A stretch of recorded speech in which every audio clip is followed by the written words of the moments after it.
Hello, everyone. My dog decides to bark right then. We are the Lost Caravan RPG. We do one-shots, we do mini-series, we do long-running campaigns. If it's TTRPG, dog, They we have pretty much do it important all. to say. They want to take the announcements. Apparently,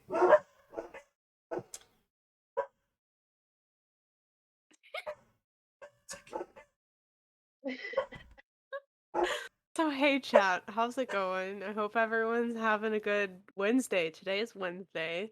It is It's Wednesday, my Wednesday, my dudes. dudes. Ah! Uh, I'll hear about hey this chat. crazy thing called Hero Forge.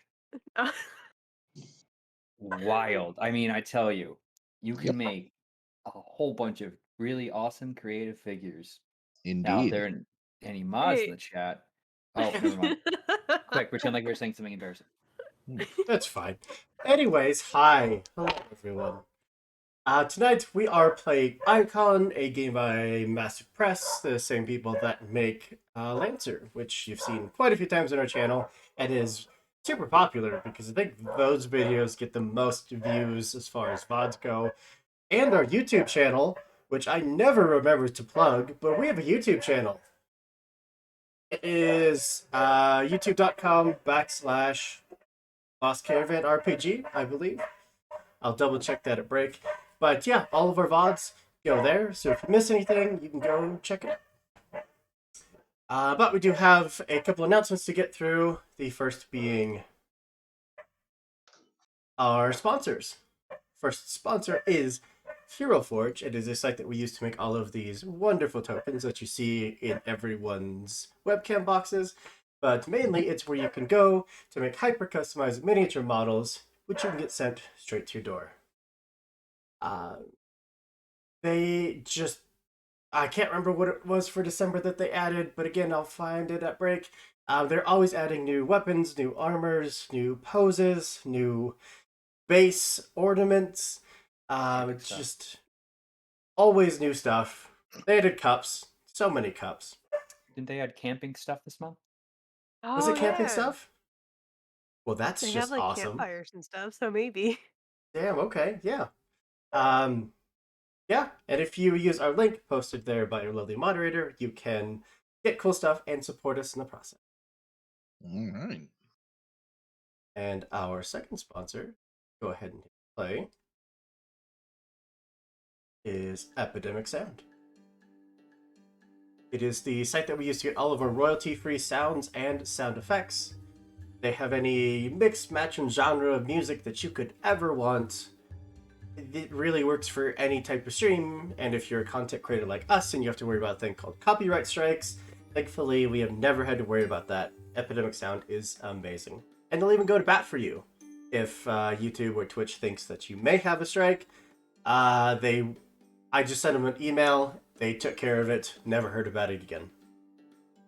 And you can use our link there in chat, posted by our lovely moderator, to get 30 days access free to the entirety of the site. And if you decide at the end of the 30 days you don't want it, you don't need it, you can cancel. It doesn't cost you a penny, but it does support us if you decide to keep your subscription. And we heckin' love you for it. Coming up, what is on our schedule? Oh, I guess the biggest thing is that our casting call for January is out. It is the month of my birth, so naturally we're gonna do things for other people. We're holding a charity stream throughout the second half of the month for the Trevor Project, which High Shelf Collective is currently doing a charity for. So if you aren't following the High Shelf Collective Twitch channel, highly recommend you check them out. Bunch of fantastic people. Tessa's probably going to post that link in chat for the casting call, but otherwise you can find it on our Twitter as well as our Discord. I believe that it went up like a couple hours ago, and we have 20-something applicants, which is crazy. Time is a weird soup. Hey, it's like really good games get run here, and Almost. people want to be Lies. part of them. Imagine. Lies and slander. Just here for the art. But yeah, if you want to roll some dice with us, highly recommend that you go fill it out and come hang out. Coming up, which I was pulling up but forgot.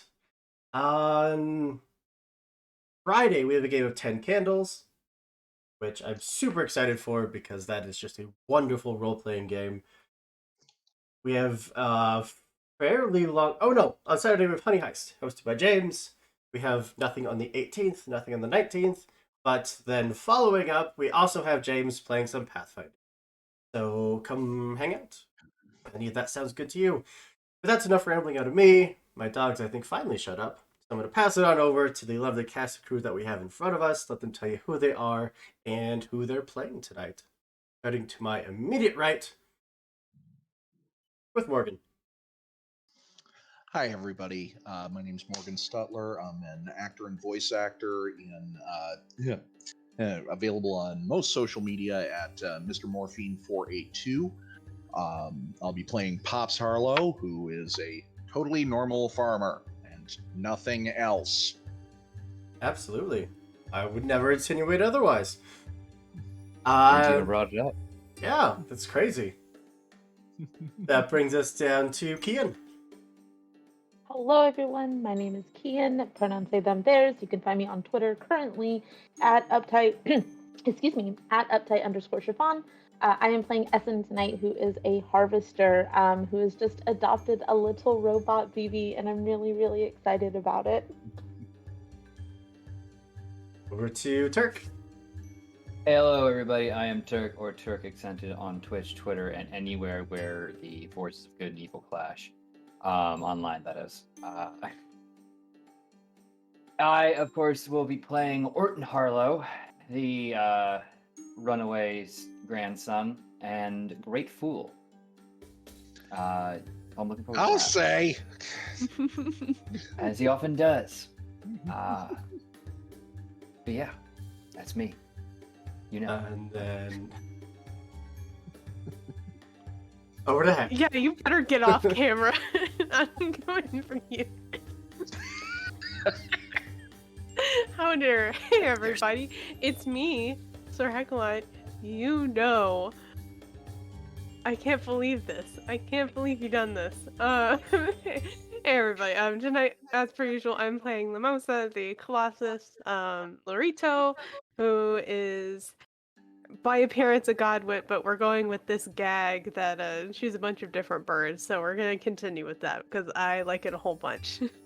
She is both fight and flight, and I'm excited to get back into this. Absolutely. Yeah, keep hiding behind that green screen. I'm scared. And of course, I'm Andrew, your Games Master for the evening, and for most evenings around here, although you are going to see a bunch of friendly faces behind the GM's chair in the coming month, especially for January, because we have basically an entire week of guest GMs, and they're running some amazing games. I'm so excited. But again, if you do want to join us, you can join our Discord. The link is down below. That big old button that says Discord. It's where we post all of our things like casting calls, schedules, cat pictures, pictures of food, and where we just generally hang out and be giant. Ah. All right. I think with that, jump into a little bit of recap, and then just see where it goes from there. Last time, we were able to fully explore a ancient library with a posted series of guardians that seemed to be triggered whenever someone tried to come and plunder the knowledge to test the worthiness of the explorers. Passed with flying colors, were given access to books that probably haven't been read for who knows how many years. Unfortunately, you were not the only ones to find this place.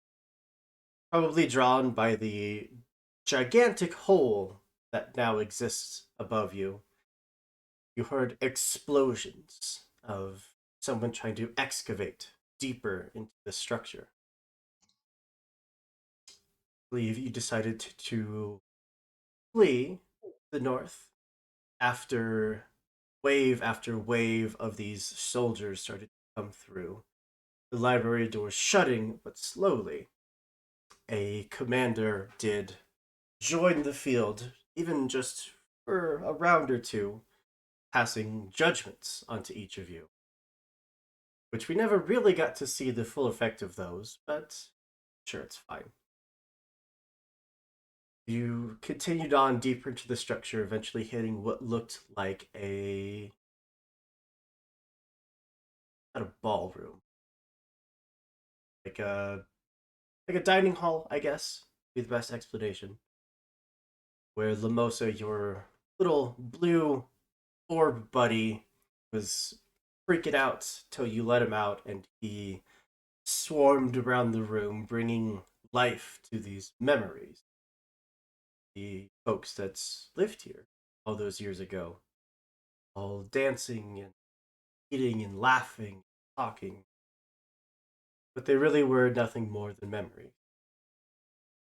For a few moments, you got to see what life was like for this long lost kingdom of people. Eventually, they did fade.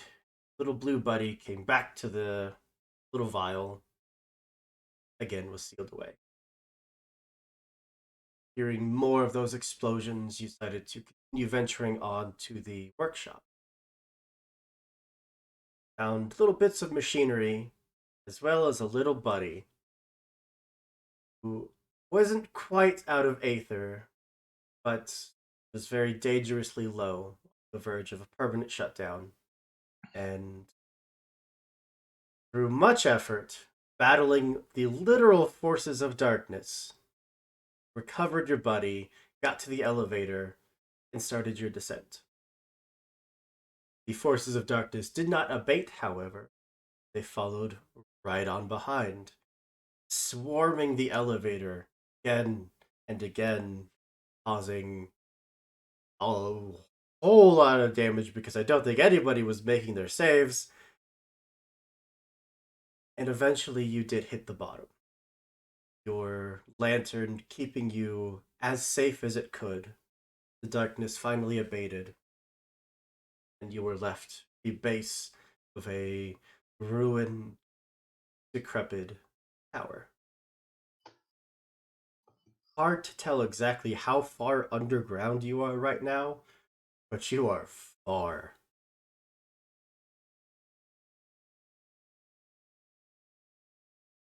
Go ahead and throw in some.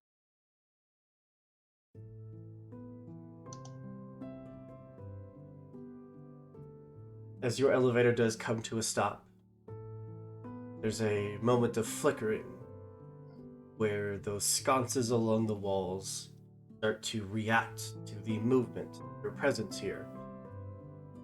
And there's just a little flame that just onto each of them. It's not much light, but it's at least enough to illuminate this small room.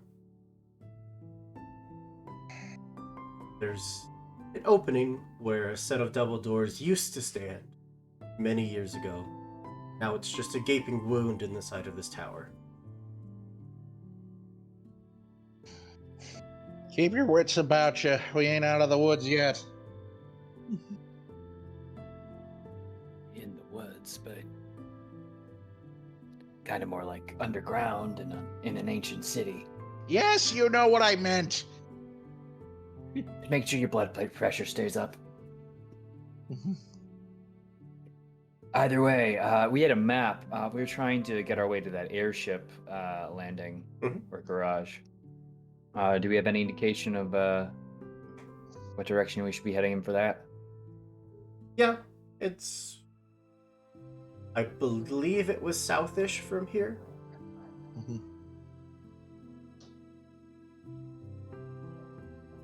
All right. Well, hopefully they have some aether there. Then we can fix your little friend. And then As maybe... in cradling like a baby.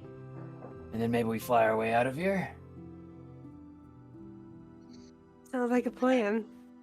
Yeah, if we could find any of these rust buckets, it actually works. Yeah, well, that's why it's important it sounds like a plan. Doesn't have to actually be one. I mean, it would certainly help if it was. It'll be Well, a that- plan. It'll be a plan. Barely a notion right now. I'm thinking it's more of an inkling. Oddly enough, even though, again, you are deep underground, you hear the crackling sounds of thunder. As Pops, come on, we're underground. That ain't me, kiddo. as if outside this door was a thunderstorm ready to start brewing.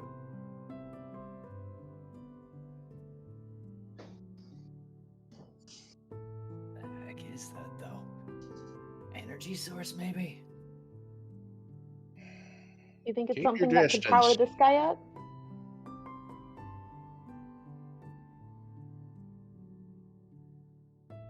I mean, maybe.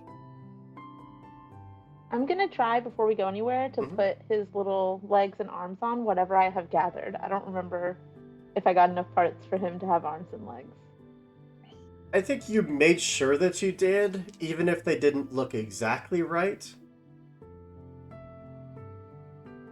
Um, it's interesting because he could really be turned into multiple like configurations, from almost a snowman type configuration to more of like a spider. So wherever you would put the legs would determine the actual build of the body. Are you guys okay if I make him look like a spider? Yes. Now we've got the new SmileBot 5000 with extra legs for maximum smile enforcement.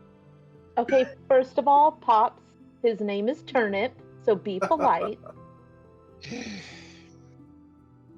And I'm going to put him into spider configuration. I'm sure his legs are like lopsided, so one sticks out farther than the other. But I'm gonna put him as though he should be crawling and just see what he does. Does he try to go anywhere? I mean, we can make the first roll of the game here. No. What am I rolling? Do you have any points in Tinker? I don't think so. No.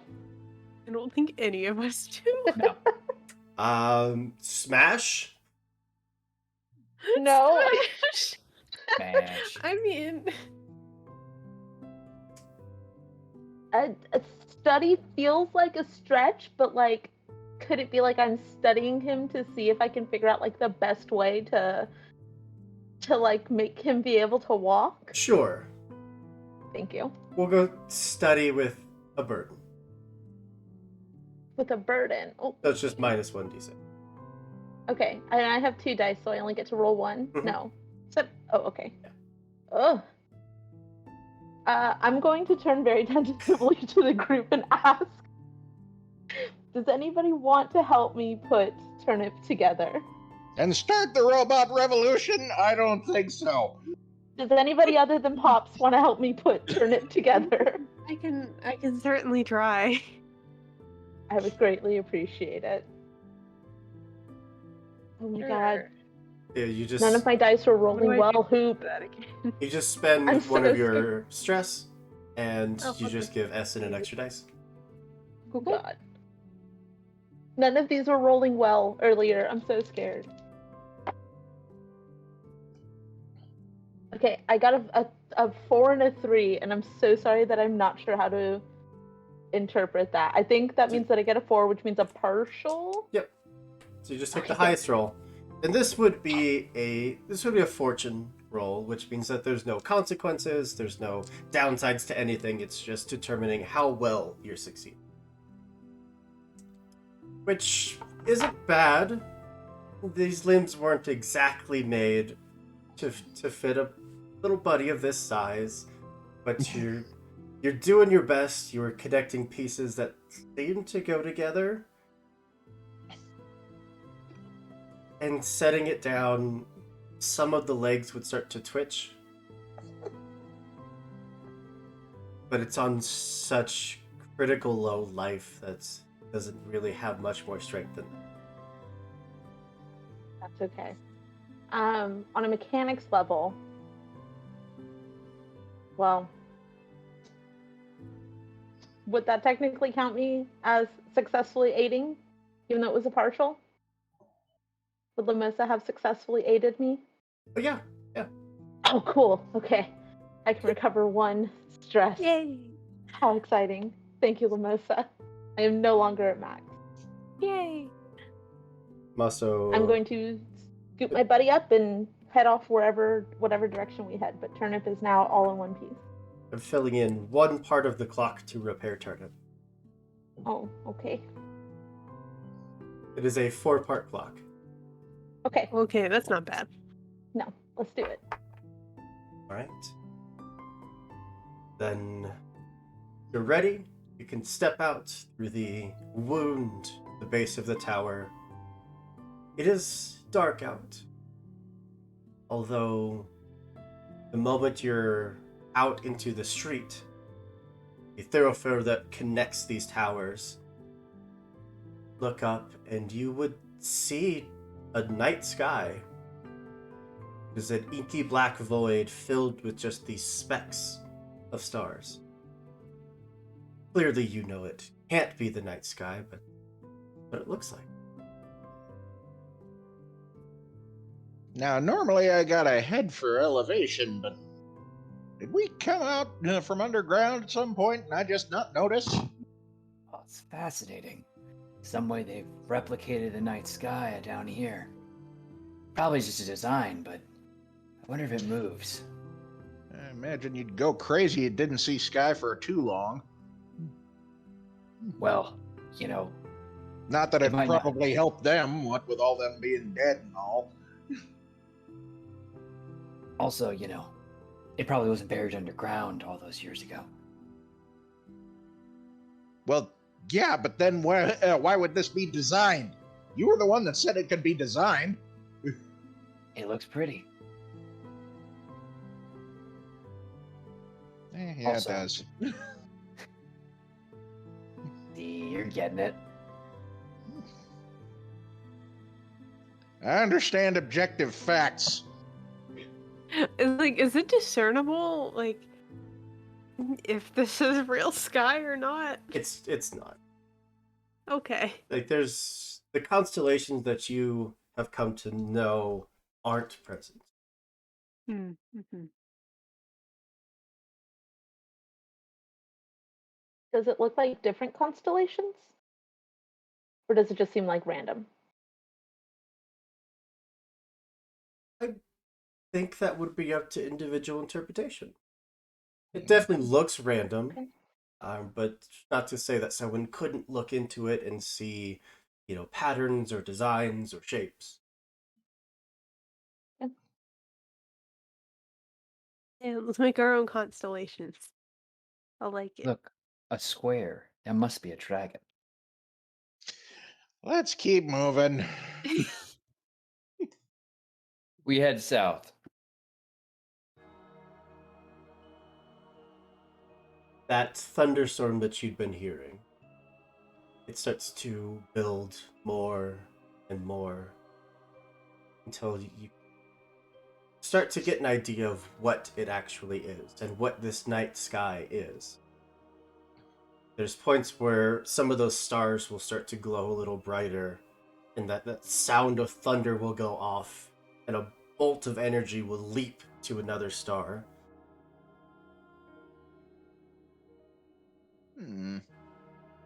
Somebody took lightning ether and put it to work down here.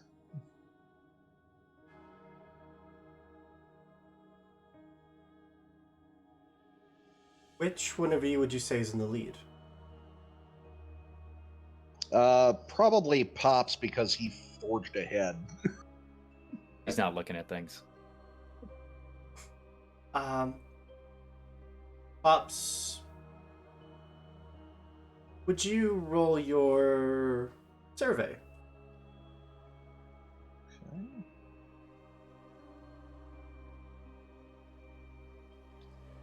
Sorry, survey? I'm looking at an old sheet. Survey changed. No, survey should still be survey. Yeah. What was it that changed? Survey is Uh, sense. Okay, Sense. sense. Thank you. Excellent. Let's see here.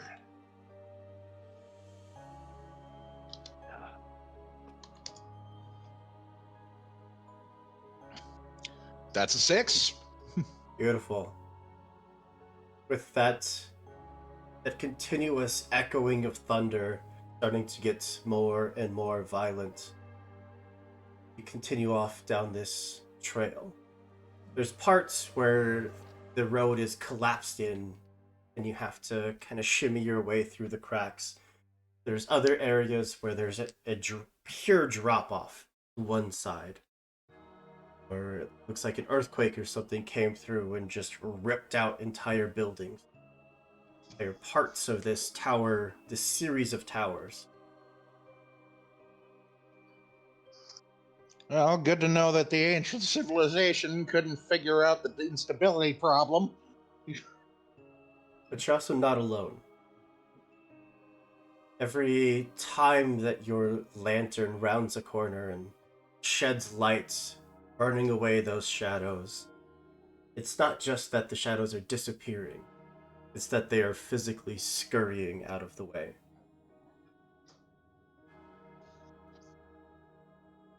Hey, kids. I think that stuff from the elevator might have followed us. Might have originated out here. Or it might be more of it. Aren't those the ones that actively attacked Blight, though? Look at what they're doing. They want to go away.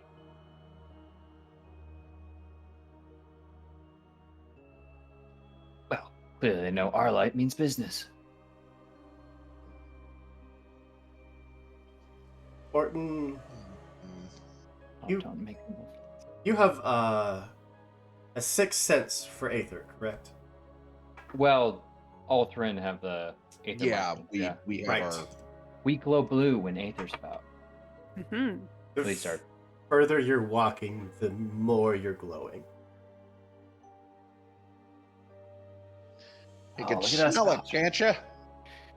I'm starting to learn how to taste it, I think. But yeah, no doubt about it, we're close to something rich.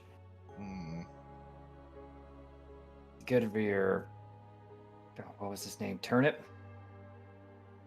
Turnip. Thank you for remembering. Oh, I got a great memory. I just don't listen to a lot. That we're aware of. Right. You are very mean to me. And I'm Pops okay with is that. Pops is gonna continue on towards some of the surfaces that he knows to be conductive metals. Yeah. And just kind of just reach his staff out and or his walking stick out and tap near him and see if he gets any sort of lightning ether response. No. Things seems pretty calm down here. All right. Well, it's not too bad around here.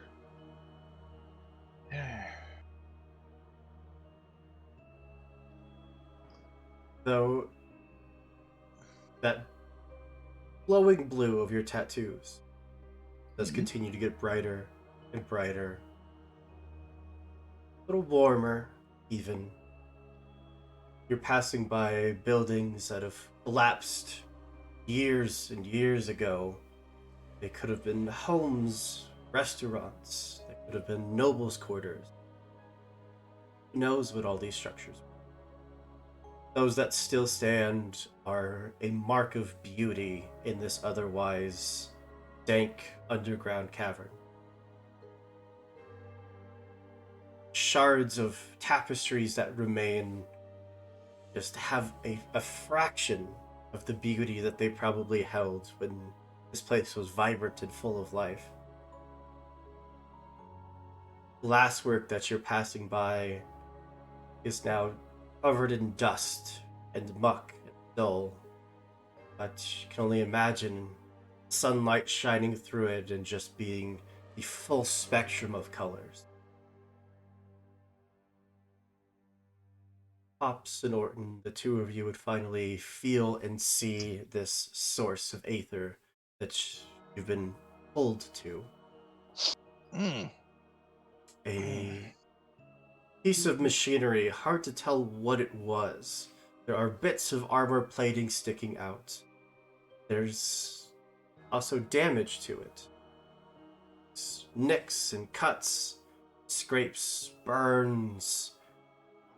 Parts of it look as like they were hit by some kind of ice magic. Whatever this thing was, it got attacked.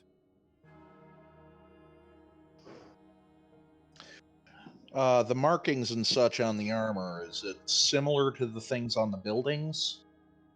I'm trying to basically ID if the automaton was from here or if Yes. it was something that came in. Yes. Okay.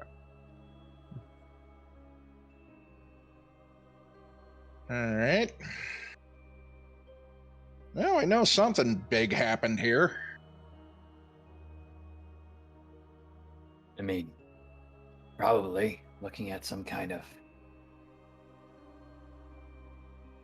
potentially civilization-ending event. Wounds look fresh. Or Like within the happened. past couple hours, maybe? Or maybe just operationally ending event for this thing. Whatever the heck Well, it and is. Willing to bet those other scavengers have been down here too. Mhm. You might not be alone. Did we get confirmation those were Imperials or Scavengers types? Or like, did they have any Scavengers. more official No. Okay. I mean, they had faction insignia, but they were independent. Okay. I don't trust him. How close would you like to get to this thing? Depends. Does it get brighter with my Aether tattoo if I get close? Does Well, if you're wanting to get some semblance of dust to revitalize your robot, Turnip. turnip, whatever, it's probably going to be in there. Is it Orton. something that we can harvest? Can I? And Essen is slowly walking toward this giant creature. Orton's gonna approach it as well with his hand out, trying to use it like a metal detector for Aether. it's you can see kind of buried down under some bits of scrap, just pieces of folded metal on top of each other.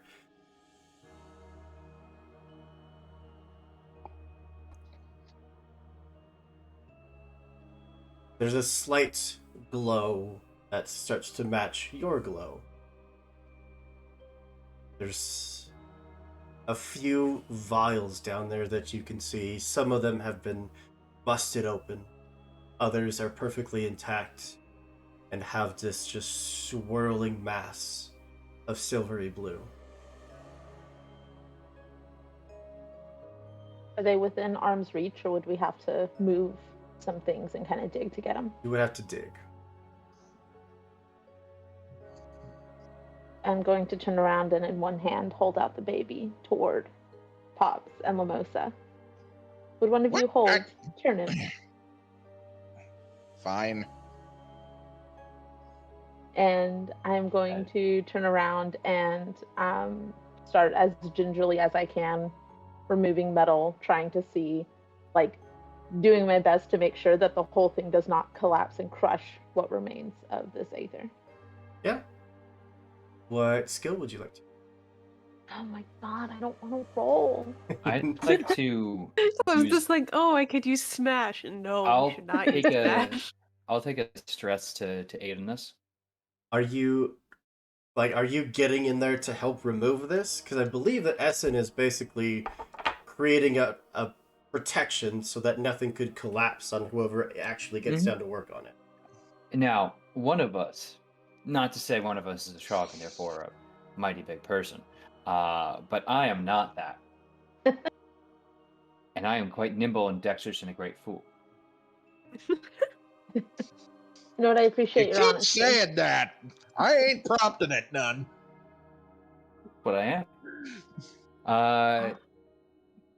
So I'd love to try and use a bit of my dexterity to kind of at least convey ways in which I can like assure them that that I can get the aether from within. Like, oh no, I can bend my elbow that way. Yeah, no, that's fine. Yeah. Like, yeah, no, absolutely. If you hold my legs up, like I can absolutely. I'll just dislocate the shoulder here and Oh kind no! of Don't extend show a me little that. bit. Puts Yeah, no, wings just, over. let me do it. It's just Oh yeah, he did it once when he was 5. Scared his mother half to death. It works better when I do my nose. If you both want to roll, you certainly can. I was looking specifically to maybe coordinate and or set Essen up for success in their role. Yeah. Why don't you make a fortune roll, and we'll add whatever success you have to Essen's roll. Okay. You have potential to roll a critical success and be an enormous help. Just remind me, fortune's just a d6? It works like any other action. You could use command. Oh, okay. Use actions normally outcomes slightly. Okay, cool. Yes, found it. I do have one in study, but could I make an argument for traverse, given it would be navigating a smaller terrain? Yeah, that works for me. Sweet. All right, I'll roll my 2 pips then. Where's my d6? There you are. It's hiding. That is 2 3s. Okay. So that would add just a +1 dice to Essen. So I feel like I'm copping out because I rolled it earlier, but this does truly feel like study. Yeah. Okay. I would leave it up to you. I would also take an endure, since a lot of this is going to be physically like folding the little bits of folded metal in place so they don't, crush Orton. Okay.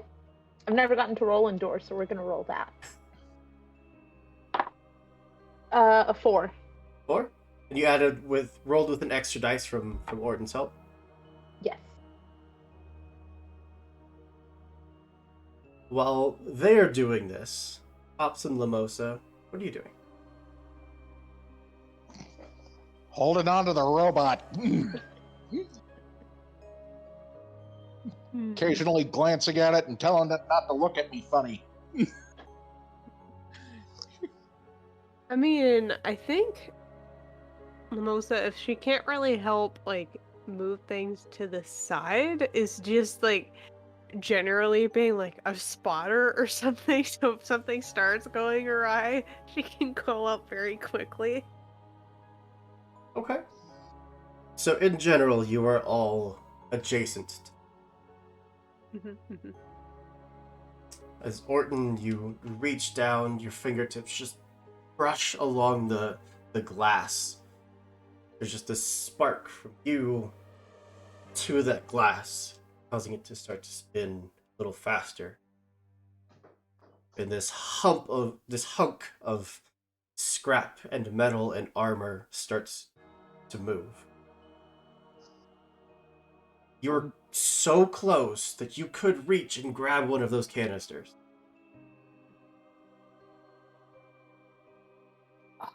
See, here's the problem. Could I?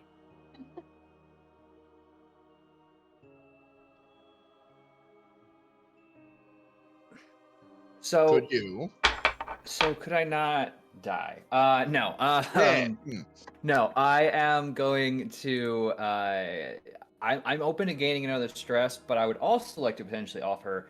I will potentially allow myself to even maybe get like. No, I'm pushing. I'm just describing pushing in more words. Can I try and push this?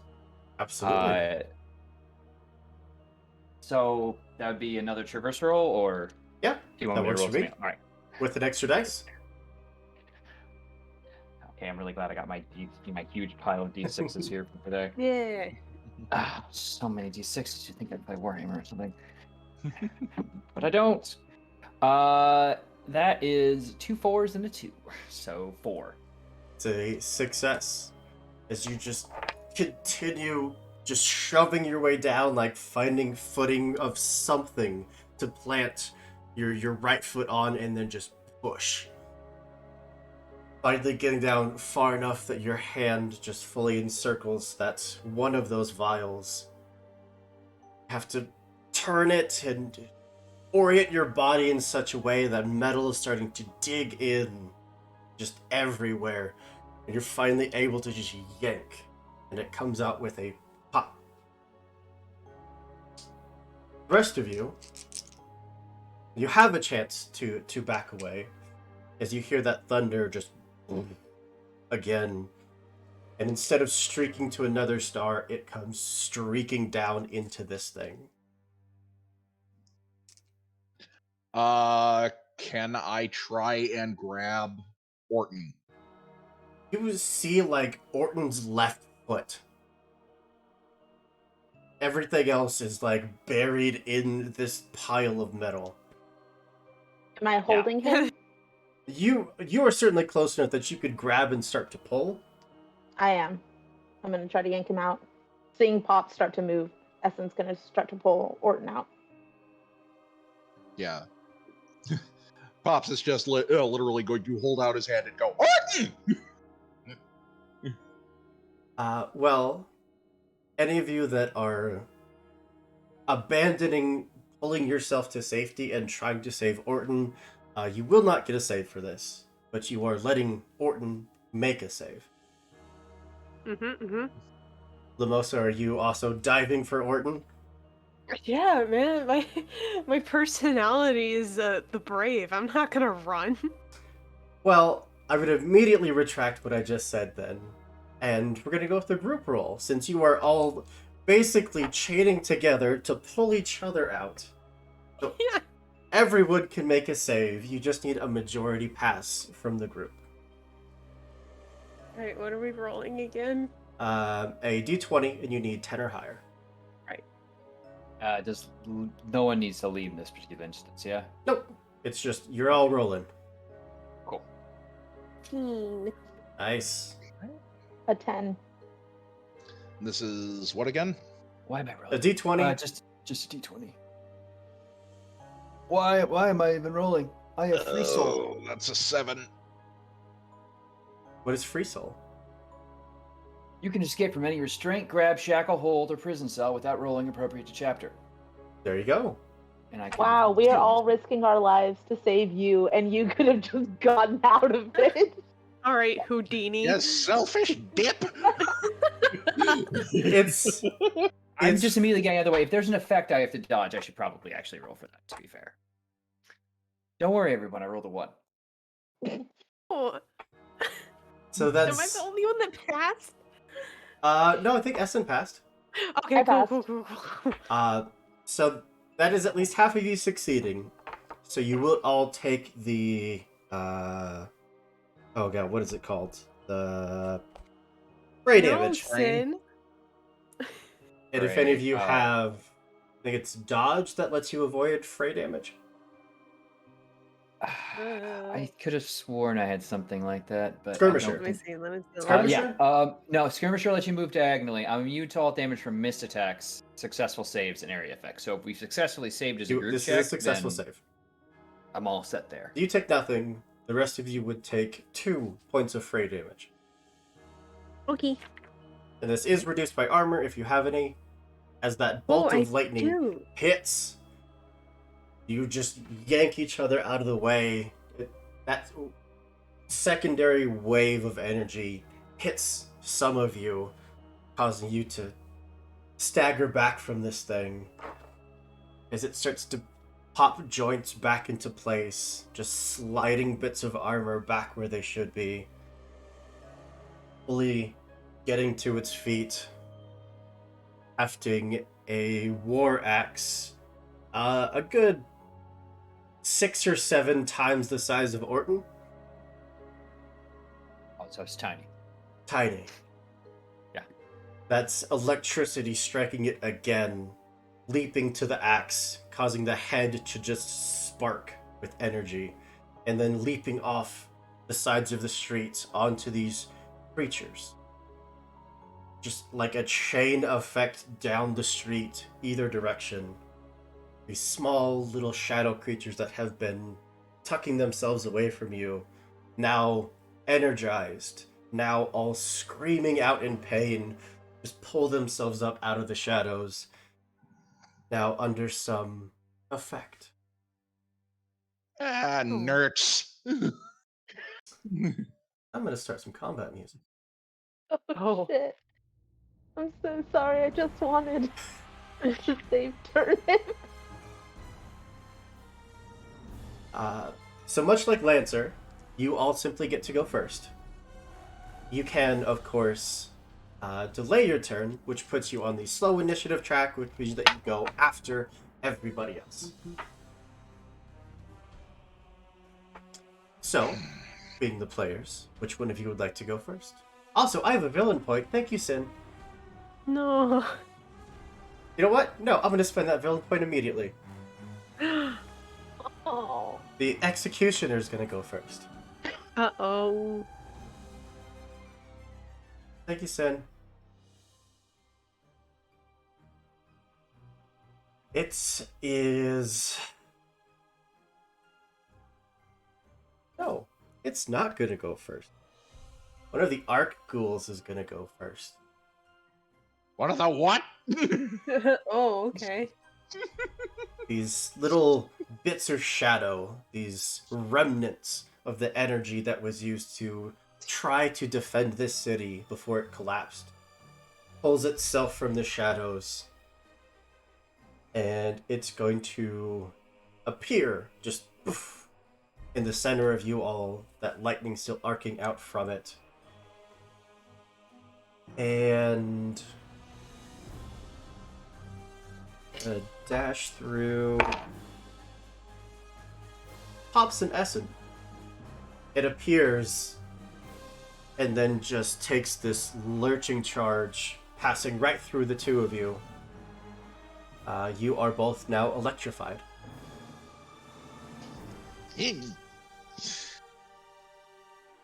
But that's it. It's your turn. Is that what that feels like?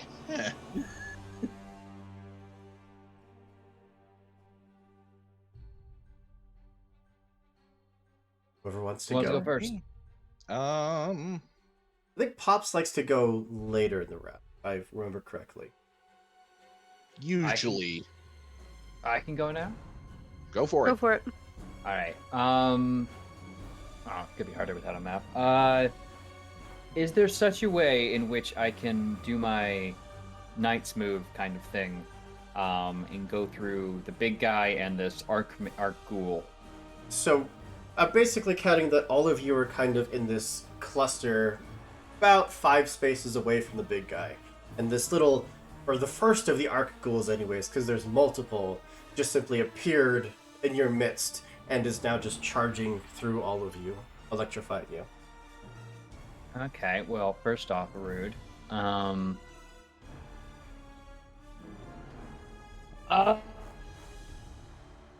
Okay, so is it just the arc ghouls right now? I just want to get a clear view of the enemies. Just Yep. arc ghouls, or is there some big thing? There is the Executioner, the big axe-wielding Executioner. armored unit there at the end of this street, and then all of the Arc Ghouls that are starting to rise up.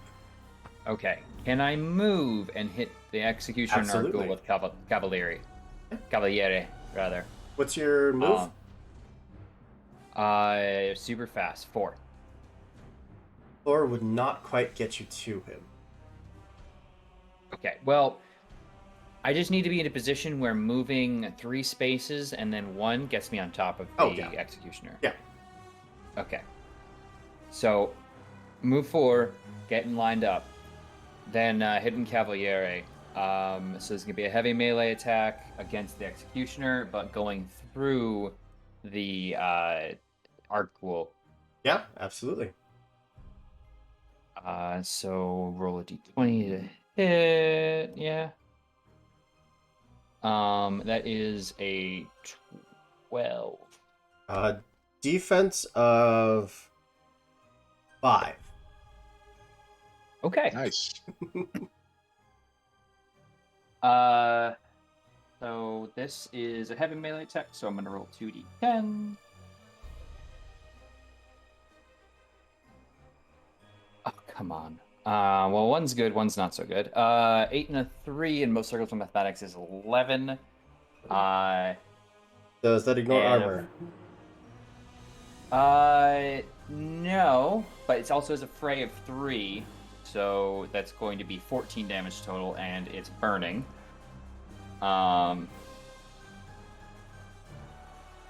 Every character I move through is blinded. So it's both of them. So they can only attack adjacent targets. Yee. All right. That's my go. So.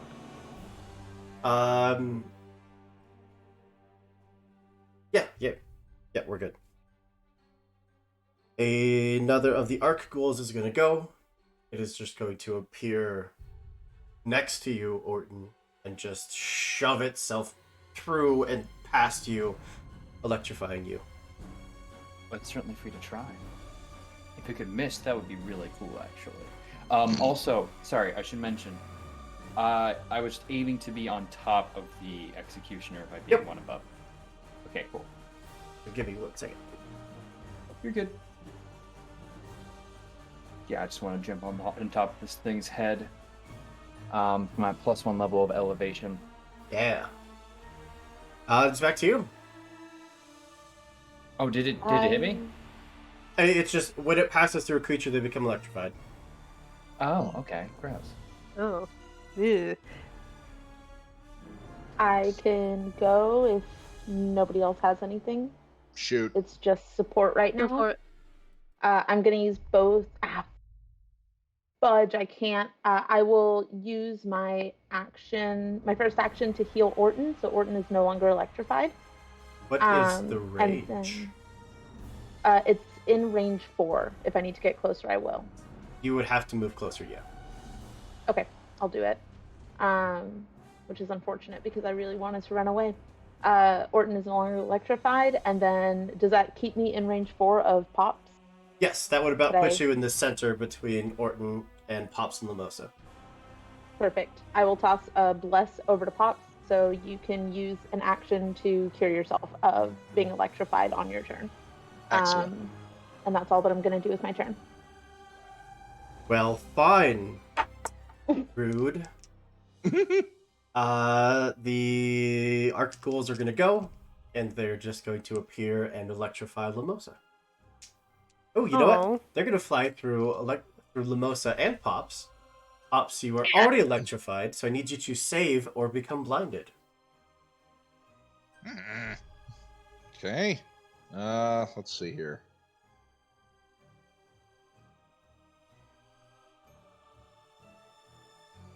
That's a 11. Yep, you're good. Just Okay. need a 10 or higher. You're not blinded. That would have been awkward. Oh, I'm sorry. It's not blinded, it's slowed that they make you.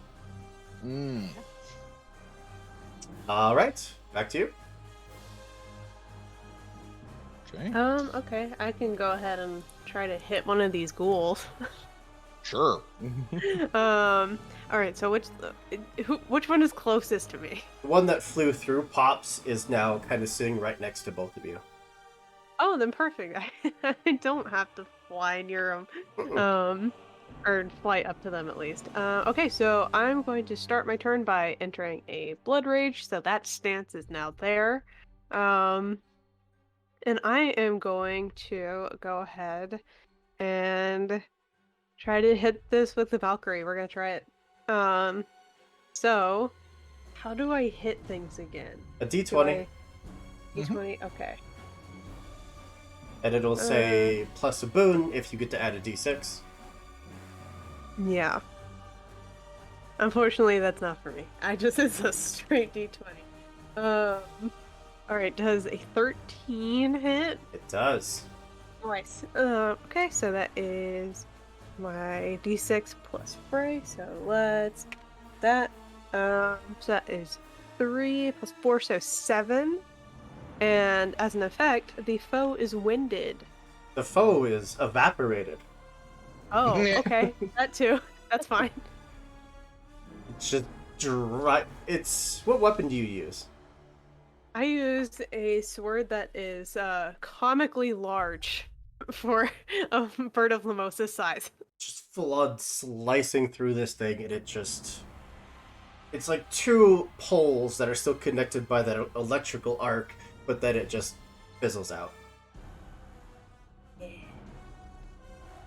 Yeah, these things are not hard to kill.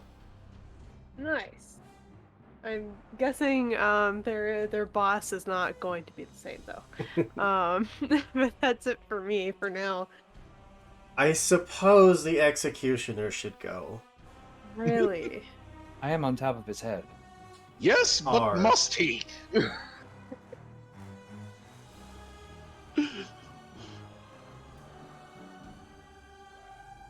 We are going to go with a...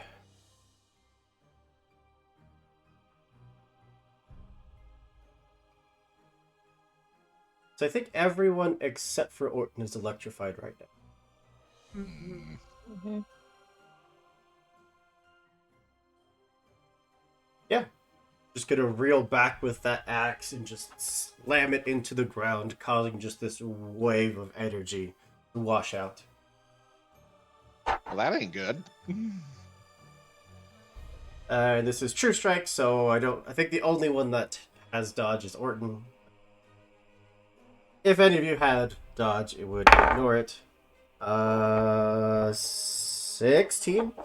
Then you have a defense higher than a 16? Nah. No. Nowhere near that.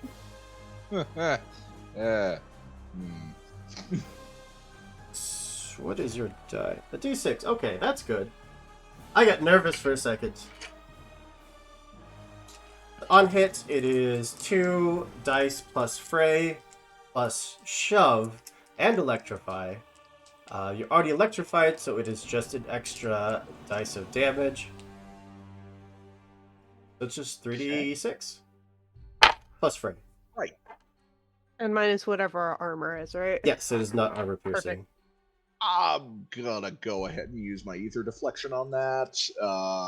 I gain resistance to the ability. Okay. Question: was I affected by this being at a higher elevation level? You're not. It was the cone out from him into the street. Okay, and it could do this despite being blinded. Yes, because it would just place the Ah, cone. maybe It's not so. actually targeting. Yeah, I guess. That is 16 damage. Minus your armor. To Pops, that is 8. Okay. And any foes that were electrified, which is all of you, it is going to teleport you. What? What? It's just... So you get shoved one back down the street just from the axe. And then as soon as you're done being shoved, it's just boop. And then reappearing further down the street, 5 spaces away. So, Essen, you are now 9 away from Orton and this thing. And Lamosa and Pops, you are 14 away from this. But Lamosa and Pops are by me. Yes. We're all together. Hmm. Okay. But that was fun. Right, we can't do it again. I believe it's my Truly, It is your turn. truly unfortunate. They can't do it turn. again. Okay, let's see here.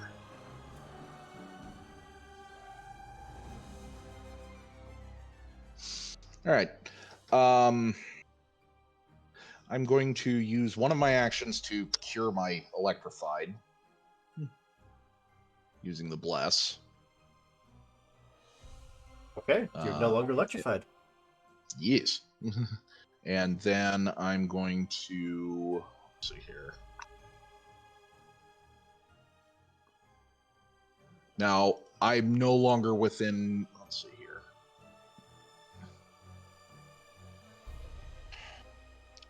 I'll move my maximum speed of 4. And am I within 8 of any of my targets? You are within 10. Oh wait, you are within 8 of one of the art ghouls, yeah. Okay. I'll just send a. Let's see. I'll teleport one closer before the attack. That puts you and 6 then- away from it. Yep, and then I'll fire bolt, which is a line 8, and pierce, which means it. Let's see here. It ignores any armor that it's got. Not that I think it really has armor. And to attack. That's a 13. 13 hits. All right. So let's see here. It is vulnerable and electrified and takes max damage, which is 12. It's very dead. It is also I'll take just that. dissipated.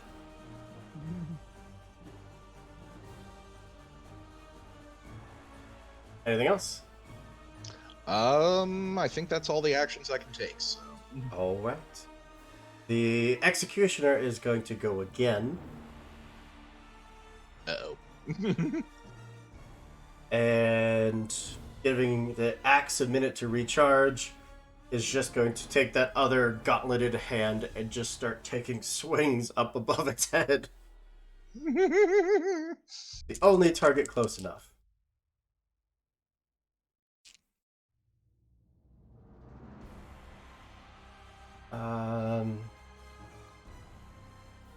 That's not an attack. Uh-oh. I need you to make a save, Orton. Okay. Okay. All right. You know, I prefer if you made an attack, because I have a bunch of things that happen when you miss attacks on me, but... I thought it was an attack. I do have evasion against it. Mhm. Not that does anything. I just want to note, because that sounds pretty nice. It's a 16 on the dice. Absolutely a success. Okay. So, I still do have dodge. Dodge. Yep, so it does nothing. So, cool. It's Just going to double check. try it again, however. Repeatable. They'll give you that look. Is it a light range? Is it a light attack? It's just one action. It's not even an attack. How dare. Fine. I'll make a second attempt at a save. 19! You're fine. Just swinging at you. Can't connect with anything. It's not an attack, but it's swinging at me. Oh. It's Oh, called... but I'm- The ability is called Iron Fist. But it's just one action. There's no attack.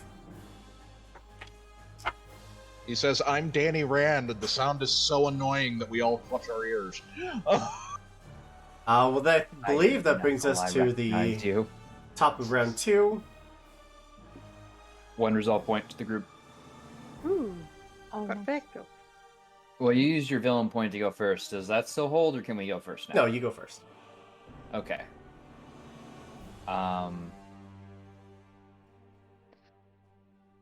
Anyone feeling particularly like they want to do a thing?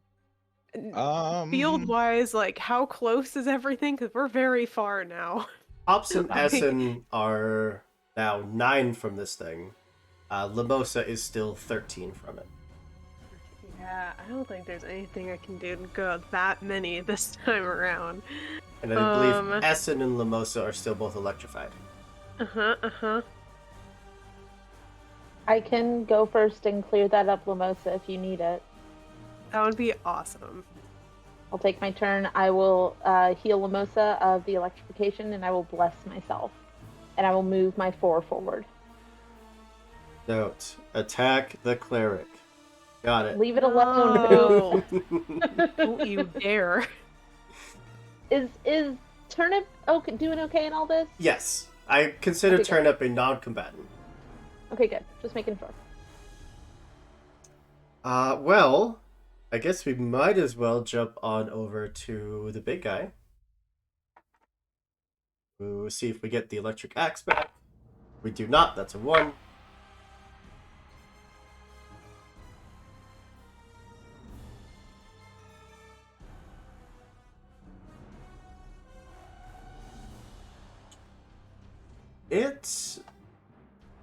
So bear with me. This is a little strange, as far as positioning goes, but it's gonna spend 1 action to Great Slam, which means that it's going to move 2 directly into a wall and just shoulder charge itself forward. Orton is an adjacent foe. I have +1 elevation, but I am adjacent technically. But as soon as it moves, I do lose that. Well, I remain him. the entire purpose was to shove you 1 space, which would have made you fall off anyways. I land where it used to be 2 spaces away. Perfect. And then we're gonna go for an Iron Fist. Hit me, attack me, please. Its You're axe is blinded. recharging. Also, it's still burning, yeah? Yes. Okay, cool.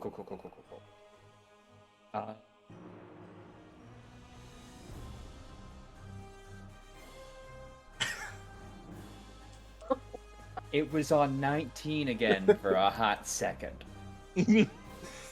But then it's a 1. You are dazed, Rude. which I believe just gives you a difficulty. Difficulty.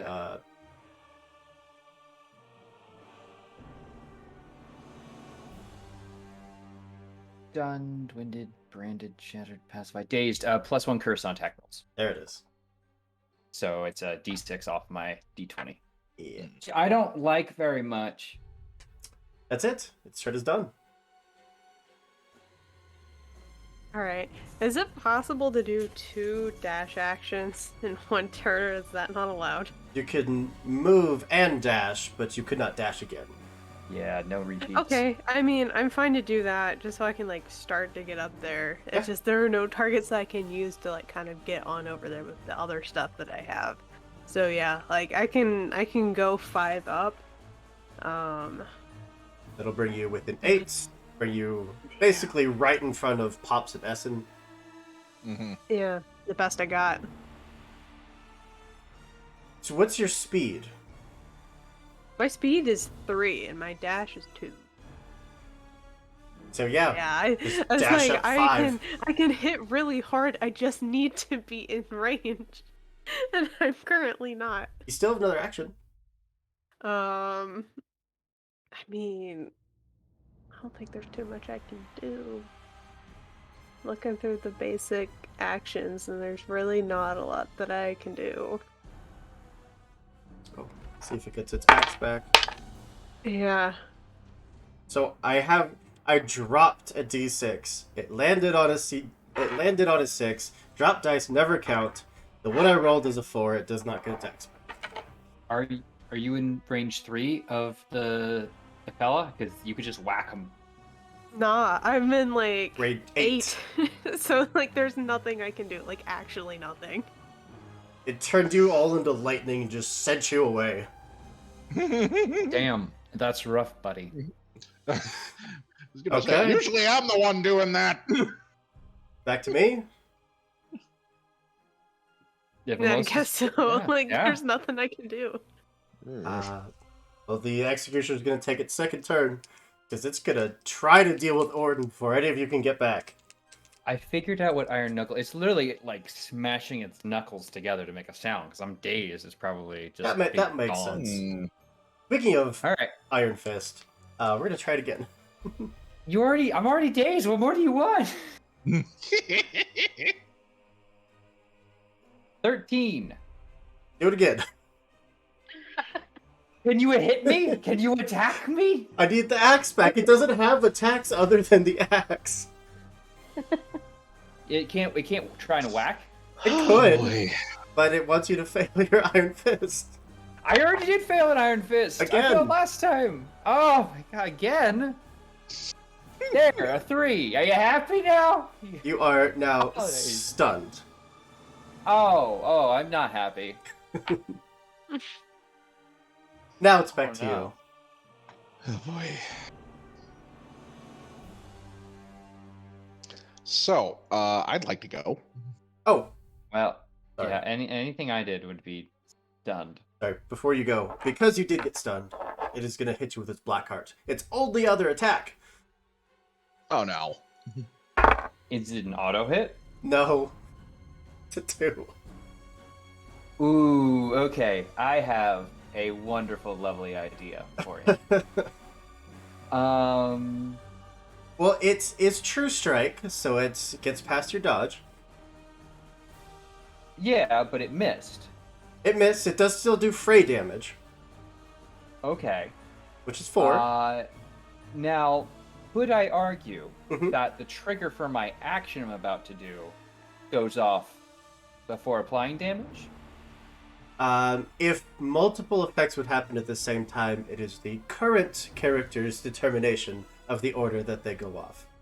Fine. You can bite a little into my vigor. However, Or I do damage. activate mummery. Is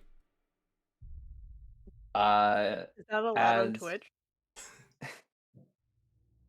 As Orton like kind of takes the back of this hit before going basically like out of hammer space, quickly just summons a bit of a scarecrow kind of thing that looks just like Orton.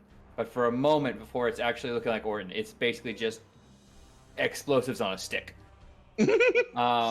So I It's- teleport through 2 spaces away, and a decoy is in my original space. Is your defense a 6 by chance? My defense is a 12. Okay. Because it gets a boon for every stunned, winded, or dazed character within range, but I rolled a 4, so it just became a 6. Oh, wait, it tried to hit me. Wait a second. Sorry. Can I roll? Technically, I have evasion against any character who's blind or slowed. So I still want to do mummery, so I'm fine taking the 4, but I rolled a 5, so it would have been a miss. Just so you know. I think True Strike avoids that. If it's blinded, I have Curse of the Eyeless as an ability, Mhm. which gives me evasion against them, which means before any hits are applied, I roll a d6, a 4 plus Right. the attack misses. I think True Strike True avoids Strike would evasion. still apply, but I could roll more dice, which is neat. But rolling dice is always neat. Yes, it still misses. Excellent point. It just... There's just this, like, burst as you get stunned where that darkness tries to latch onto you, but instinctively just roll back, leaving your explosive decoy, and then boom. Is it going off? Because it's going to be the start of my turn next, Oh. literally. Does it go off on the start of your turn? At the start of my next turn, it will detonate. If you want to go next, yeah. Because I think everyone else is gone? No. Or are we missing? Pops and Essen have not. Mm-hmm. I thought... oh As my gosh, Essen I'm- has. I went at the top. Oh, yeah, no, Essen went Pops has first. not gone.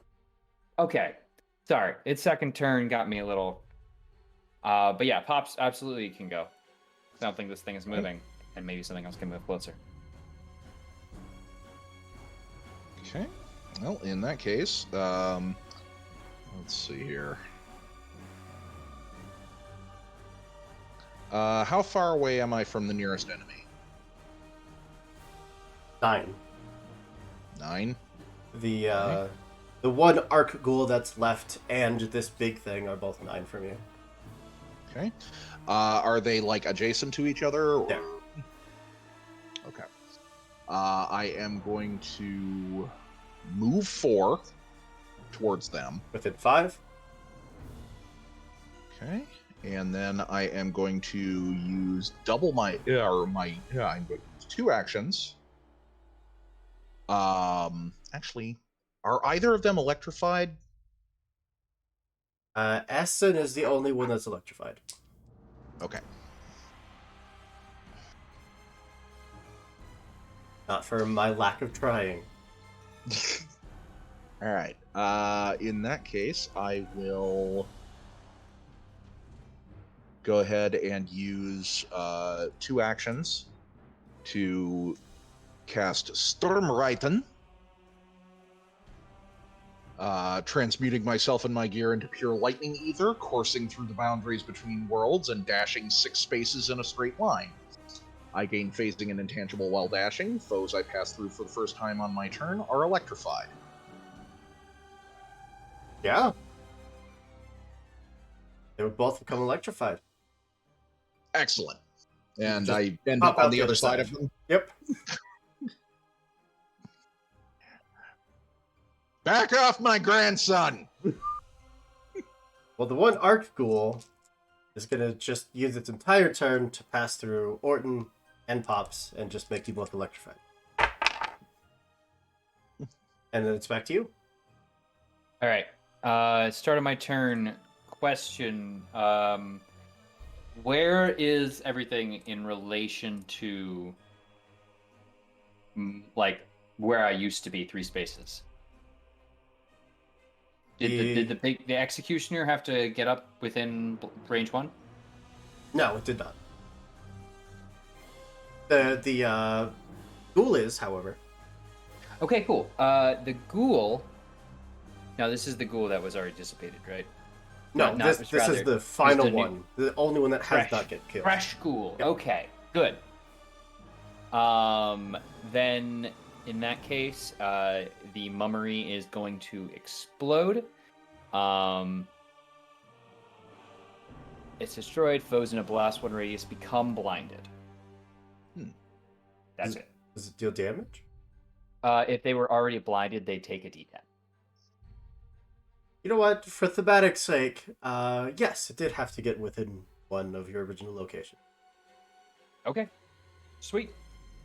It's going to take 6 explosive damage, or I think. Let me double check on that.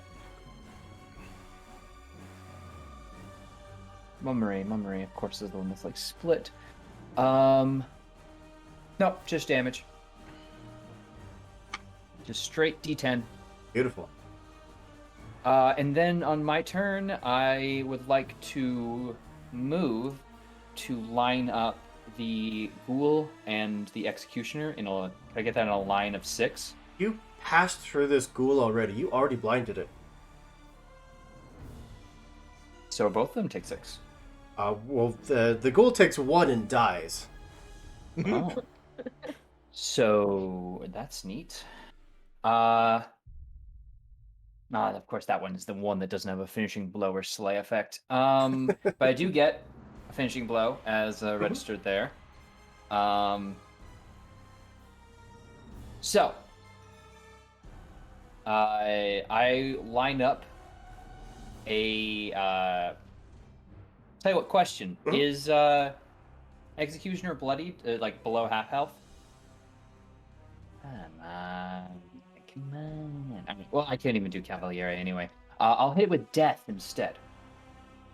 So normally, so I'm 3 away. I'm going to move 3 more away diagonally in such a case that I'm 6 away from it. Now normally I have to roll a d6 and count the squares out, but because I scored a finishing blow, I can just say the roll of that dice is 6. So this is an auto hit. So it's going to go ahead and deal a d10 of damage plus Ray. So that is 9 divine damage, and inflicts burning. Already burning. All right, so it's going to take another damage die for 5. So that's it's going... the bonus dice, as we found, lets you roll an extra die, and then you take the higher of the two. Oh, okay, gotcha. So it's going to still be a 6, for a total of 9 divine damage. Oof. And I believe divine is going to bypass I armor. believe so. Yeah. Yeah, damage, dismissibility, ignores all armor resistance, defiance, and bypass vigor. Yeah. I shoot death at it. Hit it with literal death. Just this inky blackness starts to mix with those swirling vials of blue for a moment before that glow is able to re-amplify and force off the effects of death. Rude. I think that's it. Unless you have anything else. Well, that did not get below half health, yeah.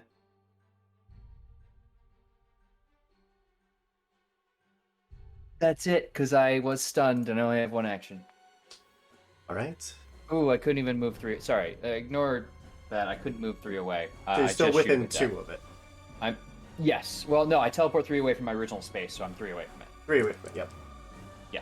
Also, Moon Raccoon. Do you know who you want to give that resolve point to? As we're starting the top of round 3, so you now have a third party resolve point. Or sorry, a second party resolve point, because we're going into round 3. And you're first? Alright, if no one else wants to go, I'm ready. Run. Go Get in for it. here. Alright, I'm gonna run. Alright, because my stance got refreshed from all the damage that we took. Which means my next ability is gonna deal bonus damage, and it triggers any charge effects, which is going to be my free move of 3 and my dash of 2. And since Valkyrie has a charge effect of flying 3 instead of 1 beforehand, that will make the 8 that I need to get up to this thing. Oh. And hopefully hit It does get on electric attacking axe. it. It does get its electric axe back. Oh great, cool. That's not terrifying. Alright, we're just gonna try it. Does a 12 hit? Defense 5, yeah. Perfect. So that is bonus damage is just another die, right? What is Bonus damage means that you get to roll your die again and take the higher result. Oh, okay, that's cool. Alright. Alright, cool. I can do better than a 2. Yeah, it's a 5 plus my fray, which is 9 total. And the foe is winded, so that's kind of neat. So it can't sprint, fly, or teleport. Yeah. And that took everything that I needed to do, so that's it. It is going to resummon one of its arc ghouls, which is going to take the turn, and it's going to pass through Ops and Lamosa. Okay. So I think that, again, means that everyone is now electrified. It's back to you. I am Would you do it? going... Would you do it? Well, I'm torn because we also have somebody who is stunned right now. No, the stun is cleared. Oh, the sun is cleared. Okay, okay. So then I am going to heal Orton of electrification, and I will... Pops, do you still have a bless on you? No, I don't. Spent it. I used Okay. So then I will bless... Oh, I had to move forward, so I'm up 4 spaces. So I am 5 away from it. Ooh. Pops, would you be in range 4? Is Pops in range 4? Pops on the other side. Is Orton in range 4? Orton is in range 4. Okay, so I can heal Orton, and then I'm going to... Pops, I can't get you a bless right now, but I'm going to use my bless to cure my electrification. You're good. Because now I'm scared. I feel Fine. that Simpsons meme of just, I'm in danger, so... I am going to cure my electrification. So that just leaves Samosa and Pop's electrified. I will get to you guys as soon as I can, but that is my turn. Right. It is going to go. It has its electric axe back. It is not going to be able to hit Essen with this arc because it does want to include Pops, so it's just going to be Orton, Lamosa, and Pops. That's a 10.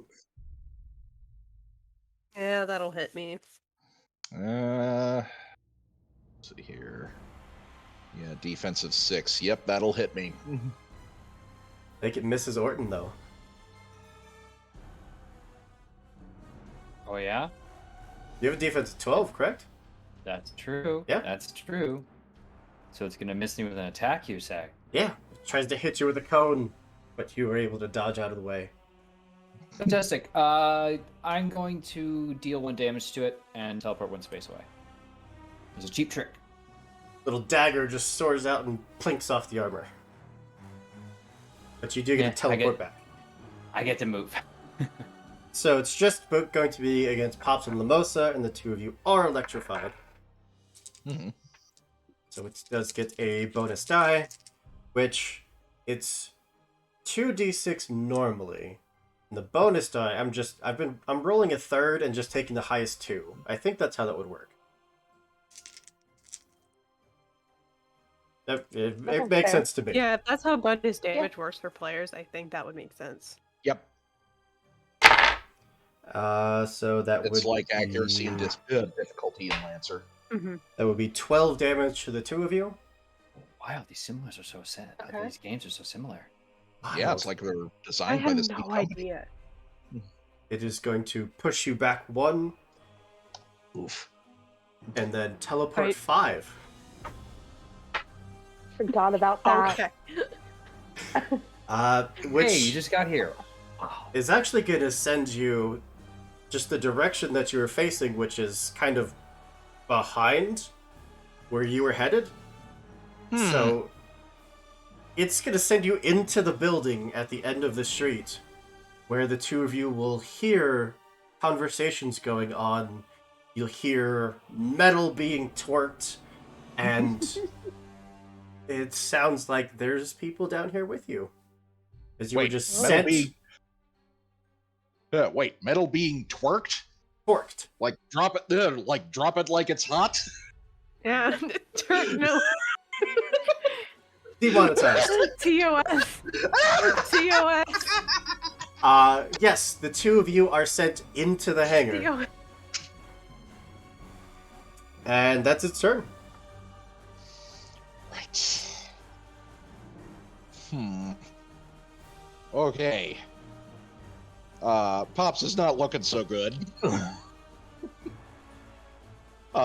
He's going to pick his face up out of the door.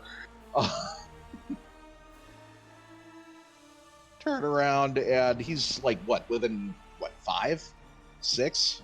You would technically be within 6 of it. You're within 4 of the scavengers that are currently trying to tear apart an airship. Wait, what? You were sent into the hangar where the scavengers that had come through and taken this thing out the first time got past it, got into the hangar, and have just been busily working.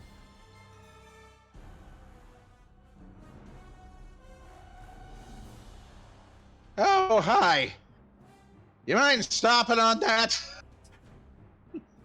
It's just a bunch of heads turn to look at you.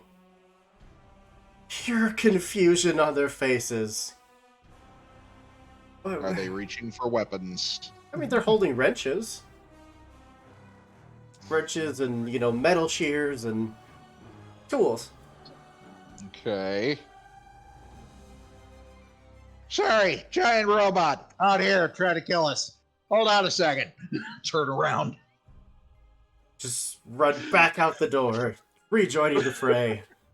Yep. I'll advance 4 on the robot, and let's see here. I'm 6 away from it, right? Yep. that puts you within 2 as you like hop off the railing, land back on the street. All right. I'm gonna go ahead and bring up my cane. In the draw the sword that's hidden in it, and a giant blade of lightning ether comes out, and and I'm just gonna sweep it across the thing. Yeah. Using Levin Blade. Defense 5.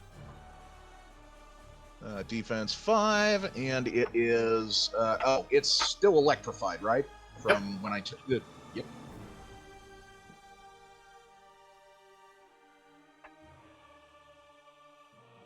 That's a 9. All right. Okay. So, is there any? Are there any characters adjacent to it? No. Orton was the only one that was adjacent, and he just teleported. Or you weren't even adjacent then, so no one's adjacent. Okay. Just making sure. I deal extra damage for every character adjacent to it. So, that's 2d8 plus 4 plus bonus damage.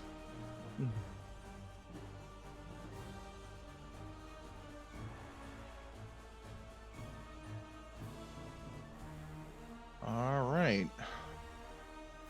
So that's 19 damage to it. And I'll teleport one further away after the attack. That is minus armor. It is bloodied.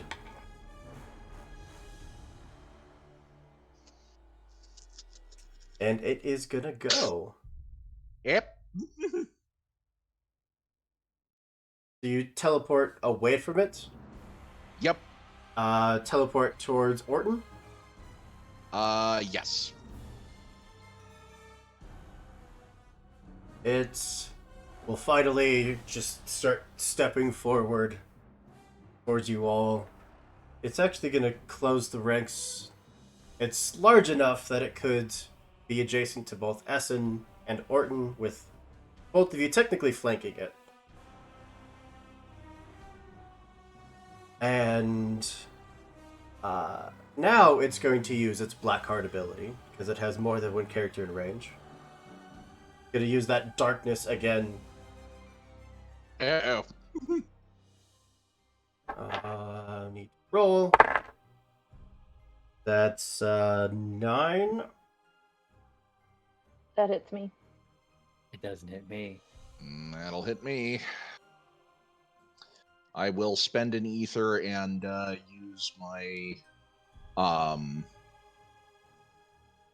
let's see here. Ether deflection, just in case, but no. I'll spend an ether and regain it, I guess. I'm using Mummery. Okay. It has True Strike, so it is still gonna do fray damage. It's hard to dodge darkness. I don't... So it does get an extra die per electrified character within range. But I don't think that's really going to make much difference. No. Oh no, I'm going down. I got 2, 2, 2. So it's just... It's 2 plus phrase, so it's 6 damage to Pops, 6 damage to Essen, and 2 damage to Orton. Pops goes sailing back into the hangar and doesn't move. This Kind of groans. explosion of darkness that just sends Pops end over end. Orton's eyes just get very wide. Ah, no! Ow! And then you Keep breathing. cartwheel out of the way and stuff a dummy down there.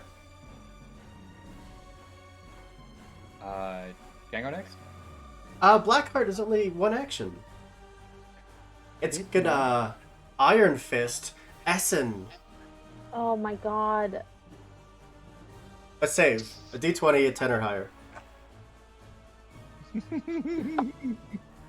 Fuck, that's a 4. You are dazed. Okay. Ace isn't bad. Jabirdo, thank you for the villain point. I desperately needed it. Why is through the breach cast? Why are you coming back at us? What did we do? It's more what did I do? I Well, think yeah. I can yet. I can Yeah. feel Jabirdo's energy, and he wants me to spend that villain point to try to do an Iron Fist against Orton. Oh, is that it? Yeah.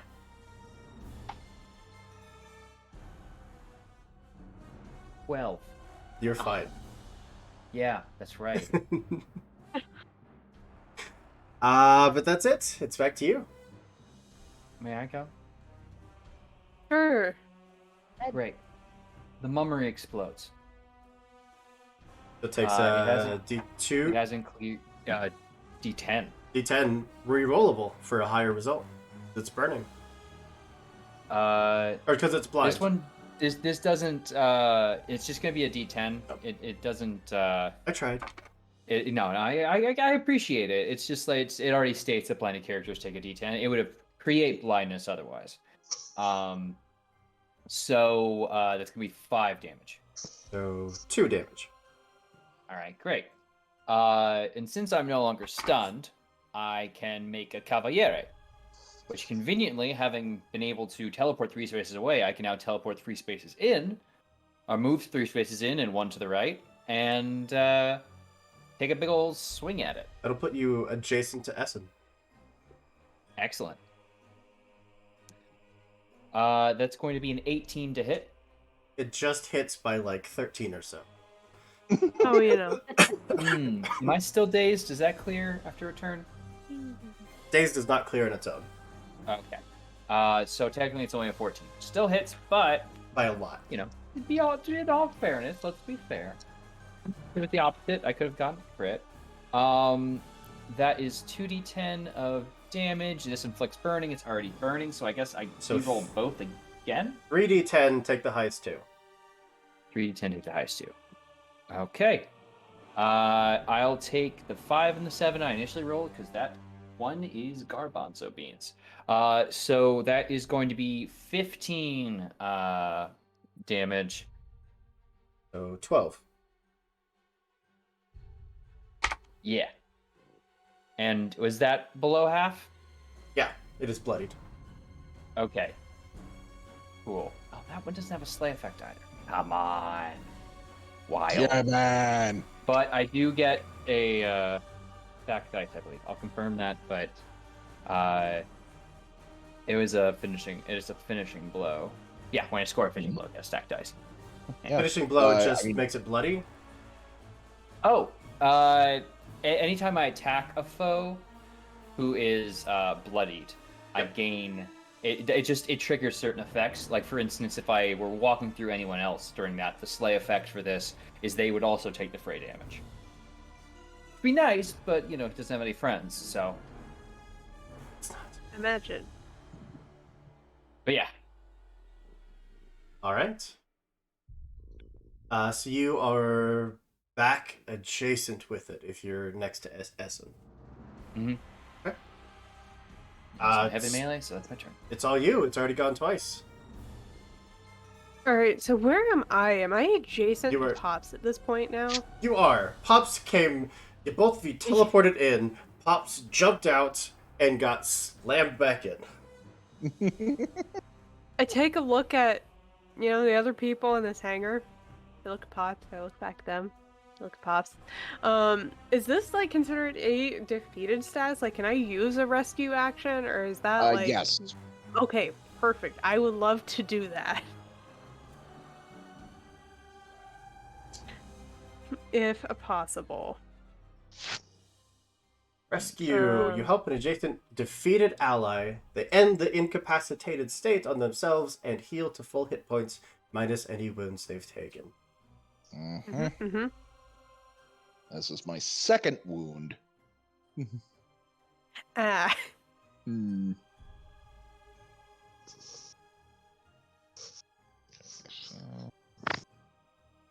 You're only halfway to permanent death.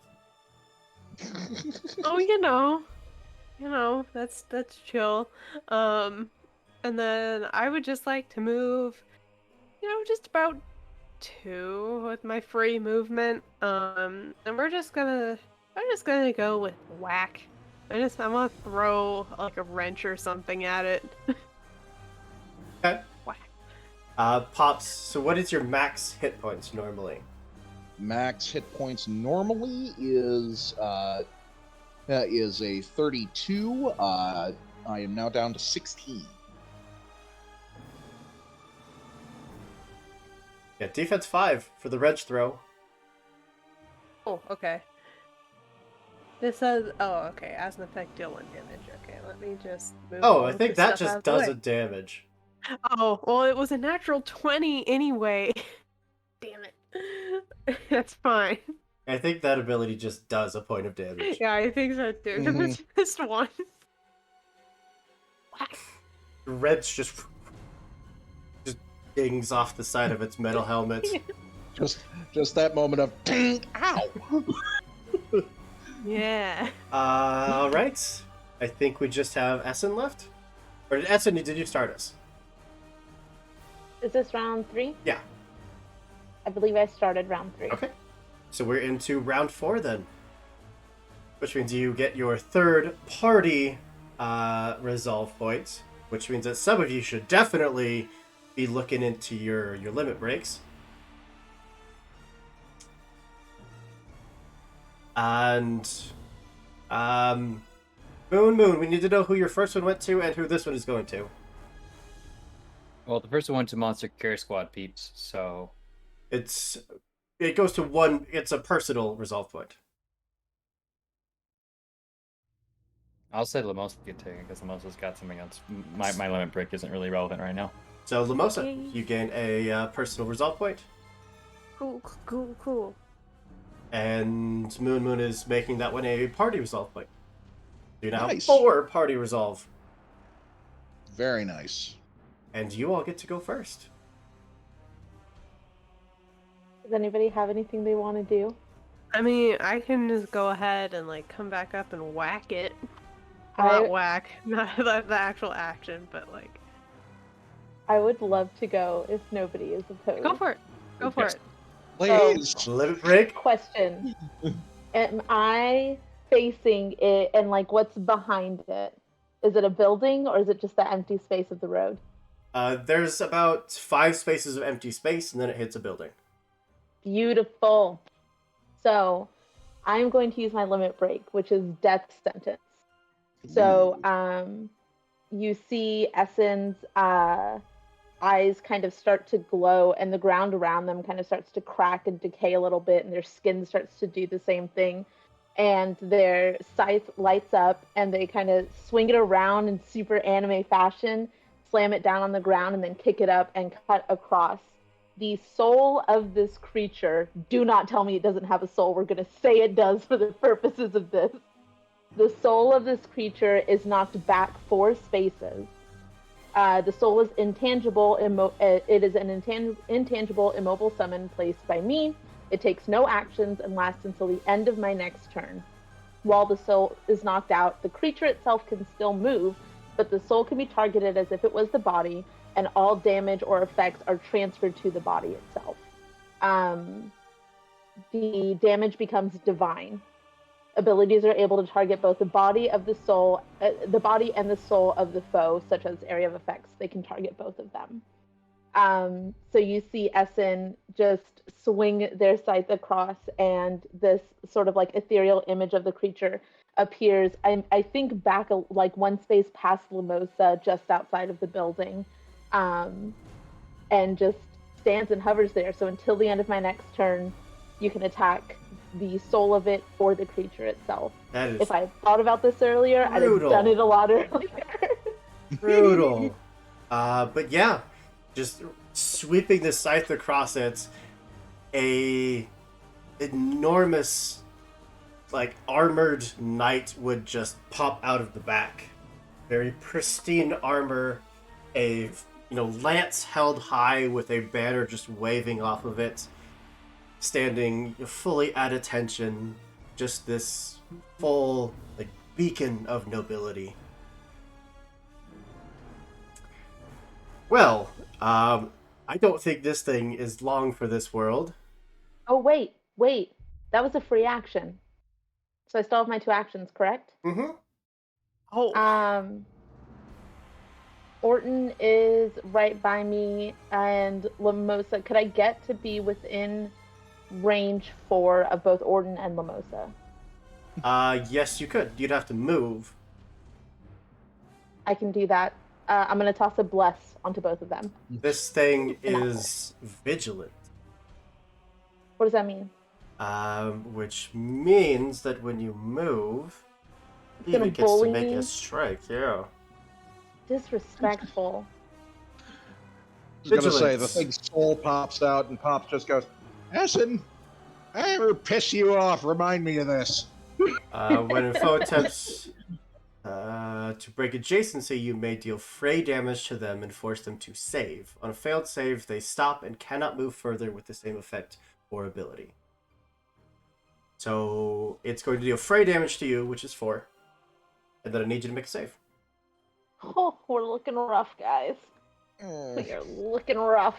Oh, shoot. I just accidentally deleted my entire character sheet. Oh, God. The whole thing is gone. So I'll fix that in a second, but my save is a 16. You're fine. You can move. You take the damage, but you're able to move and then hand out your blessings. Beautiful. Well, now Okay, it's my turn. gonna go. I didn't roll to see if it got its electric sword back or electric axe. It does not. That's a 1. We are going to go with a. It's actually going to move so that it is within range of Lamosa, Essen, and Orton. And then it's going to use its Black Heart. Which means I need to roll to hit. A 11? That hits. Yeah. That misses Orton. Yes, Mhm. it does. Again. Your allies are just going to start holding you down as a human shield. Look, if they want to pin me to the ground and do things to me, that's a whole other thing that can be happening in narrative time. But in dramatic time, I put down a mummery. Yep. And I teleport 3 away. Blackheart does have True Strike. So you are still going to take the fray. But you're also electrified, right? I don't think anyone's cleared their electrified. I am not currently electrified. Unless being temporarily dead was meant and expired, then no. Well, you're thankfully out of range of this. I cleared mine last time because I couldn't drop a bless onto Pops because he was out of range. Right. Well, that's just 12 damage. I'm We sorry, are struggling. And what's the fray? 4. 4. We're in the single digits now. It's Yeah. fine. I just lost my Little first bit bit. of health. And we should have done this first. That's fine. Essen, I need a save against the Iron Fist. Oh, God. That's an 11. You're fine. You know what? How No. long? No, you don't get to be fine. It's going to do it again. It is That's bloodied, fine. That's- so it does get 3 actions. I am also quite more bloodied. That's an 18. Rude. That's it. Woo. It's your turn. If Pops, Lamosa, and Orton left. This thing's spirit is out and attackable. How far Oh. away is the spirit? What's the spacing of the spirit? It's basically, it is standing there. Right next to it is the spirit, and then right next to that is the building. Okay, so I'm just curious about space wise. They're both about 3 away now that I 4 away that I teleported 3 Yep. spaces from it.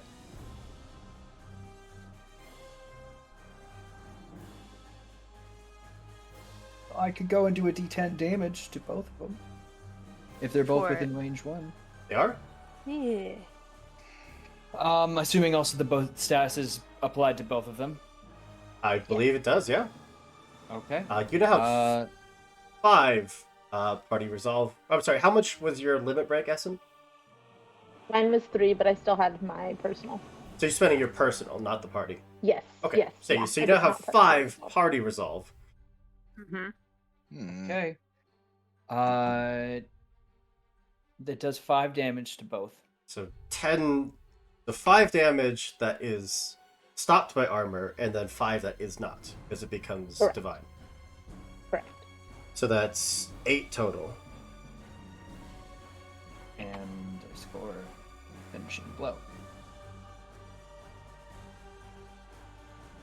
Yeah, no, it's pretty fun for me. I just want to check. That doesn't have... Okay. In that case... They're about 4 spaces away. And I'm being minimal. Tell you what, I won't use limit break. That's actually not what I want to do. But I will hit both with some death. Send a line through both of them. Let me go ahead and roll a d6. This very well might end it. That is a 6 on it, so I'll go in a line of 6. Buddy. Let's do an auto hit. That is going to be 9 plus 3 fray for 12 divine damage with burning. So let me see if I can get a 10. It does not need to roll to hit. No, it's an auto hit. The hit is the d6 to see the range. Okay, so 3 is going to be less than a 9, so I'll take that 9. Thank you very much. 9 total? No, it's going to be 12 total. So 24 total. Divine damage, yes. Oof. Oop, that thing better be dead. No, but it's hurt. It is. I God. bet. Let's go. All right, I'm Hey, just trying to... Literally. Wounded. Now, how far? I'm 4 away or 3 4 away. Yep. I can't walk. I'm literally 1 away from just pegging this thing with a rock. I just blast it. I'll move back my speed of I'll step 4 away from it. That's your turn. Yep, that's my turn. It's gonna go. It did get its electric axe back. You are... How far away did you step? Me, I stepped 4 away plus You're the 8 away 4 I now. was already, so I'm 8 away. So this can only hit Essen and the most. Cool. Now, some of the audience might wonder how I've infiltrated Hoop's brain. Very simple.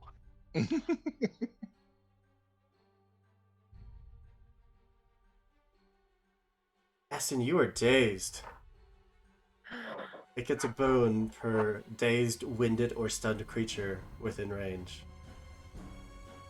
Oh my god. You're rolling a d6? That's a 5 total. Oh. Does a 5 hit either of you? It does not. It's me. That's my defense. Oh shit. I'm a big bunch of HP, but I do not have high defense. Same. Okay. That's a total of 8 damage to Lamosa. And it's Reduced to 5 because of reduced to armor, 5. correct? Yep. Good. and then 4 fray damage to Essen. Oh, All right. Essen goes down. Uh-oh. I had 1 hit point left, which is why I was so excited that you didn't roll, but I forgot about fray damage. Fray damage. That's why dodge is so great, because you just ignore it. Yeah, I gotta get one of those. It just reels back with that axe and goes through this arcing swing that just sends electricity across the battlefield. While Essen, you're able to dodge that swing, the secondary pulse, and just to get you, and Essen drops. Lamosa, how are you looking? Real bad. I'm alive, but real bad. Okay, I can still do a rescue move, right? I think that's a basic action, right? Anyone can do it. Okay. Just crawl out.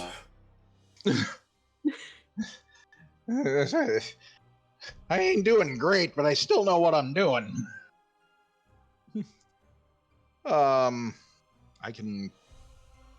Let's see here. How far away am I from Essen? Say 5 probably, because you were sent back into the hangar, and Essen Right. is still down next to it.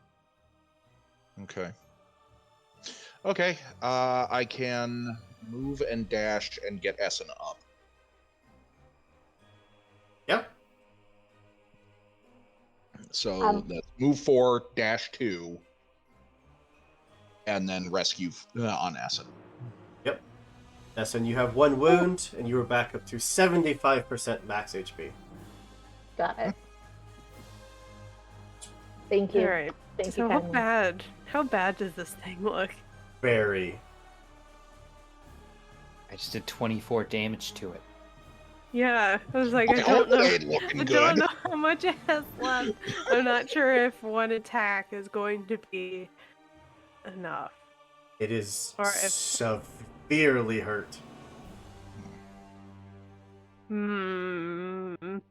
Well, I mean, at the very least, my stance got refreshed. So that means I do bonus damage, which is good. So, yeah, I'm gonna go ahead and do that. I'm just going to, since I had to move up 2, that means I'm 3 away. So free movement should be able to do it easy enough. Quick mechanics question, Mhm. just in case Mimosa wants to attack the soul. Does the soul stay out if I went Yeah. down? It is still the end of what would be your next turn. Okay, cool. Yep. Let's attack it. Let's see what happens. I'll die. Yeah, natural 19, easy. It's a 6. Let's pray. You're attacking the soul, correct? Sure. So this is Yeah. all divine damage. It ignores its armor. How would you like to finish this thing? In a similar way of what, like watching how 2 teammates go down, and watching as Pops goes to help Essen, in a very like anime kind of way, Lamosta like looks down at her blade, then up at this giant thing, and then just in a flash of feathers basically, goes up into the soul and just slashes upward. And going through it, you can see her on the other side and has already sheathed her blade. Full on just carving through that armored chest piece as it all just slumps off and comes crashing to the ground. That cavity that held all of those, essence vials is now exposed. The fight did drain quite a bit. There's 1 solid vial left. Plus the one I grabbed. Yeah. Plus the one you grabbed. Good. The spirit of the night does still remain. It is not hostile, makes no move to attack you. It just watches.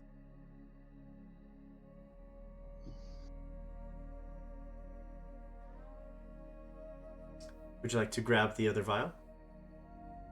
I'll move up. Yeah. Start checking things out with Lamosa. Good work on that. I'll say, Gonna- good hit. gonna break one of these brittle bones at some point. I doubt it. We've seen Lamosa literally suplex someone into orbit and come back down. Yeah, pretty sure physics are gonna break first.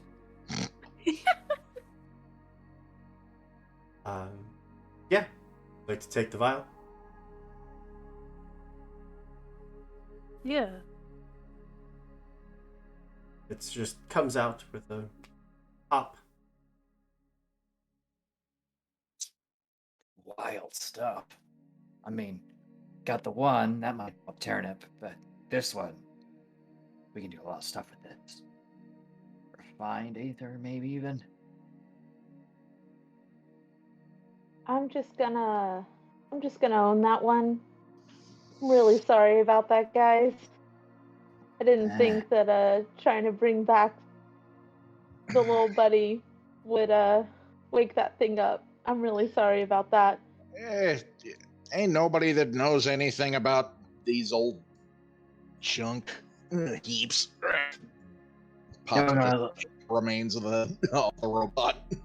Knowing our luck, it probably would have activated anyway. That's fair. There's probably some god somewhere pulling the strings that would have turned it on anyway if you had tried to walk by it.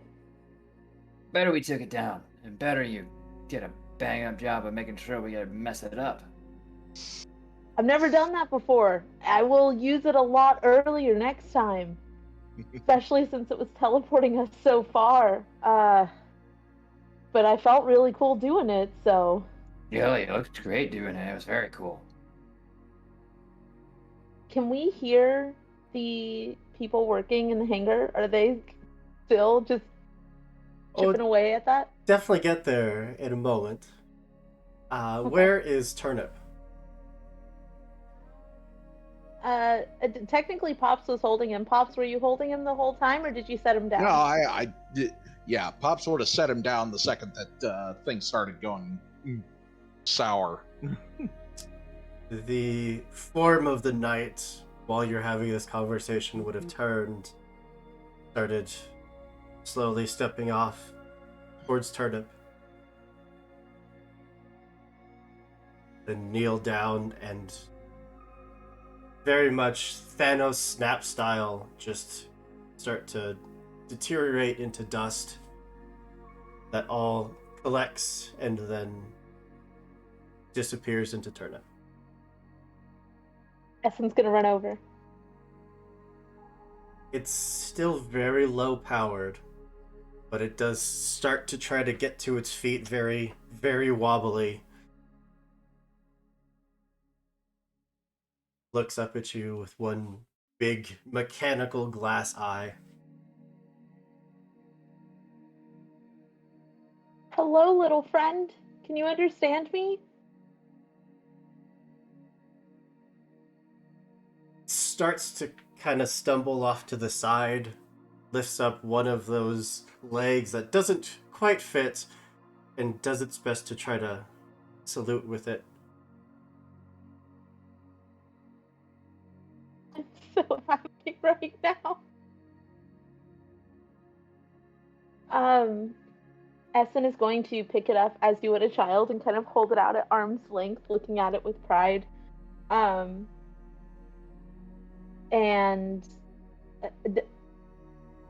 is just gonna ask, can you speak? Can you say anything?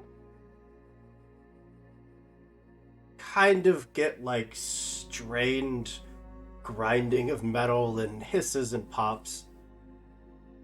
I'm gonna turn to Orton. Is it an ancient language that could be understood by living creatures? I can't speak to I can't speak just anything yet, but it's more of the language of like a toy that's barely got any batteries left. It's not really saying anything, just kind of grinding gears. That's okay. That's okay. It's standing and it's moving. I don't know what plans you guys have for that Aether. We don't have to use it for Turnip. We can try to find something else. I mean, as long as it's keeping the little thing working, That's fine by me. I don't have any use for that junk. Essen's gonna snatch one. I don't know what to do with it. I don't know how to get this thing into the little robot, but Just takes it, Essen's just doing whatever they can. Yeah. And just as a reminder for chat, Essen is roughly 8.5 feet tall, so this thing probably Mhm. fits roughly in Essen's hand. Yep. So as delicately as a Trog could, is trying to transfer this Drugs into the can be robot. very delicate. I Probably should know. take a little bit of almost a mechanical ritual to transfer the essence, but it could certainly be done pretty easily once you have some downtime. Okay. Okay. Which, now to get back to your question, you hear the sounds of very, very hurried mechanics as they're trying to put back together everything that they pulled apart, trying to start up this airship.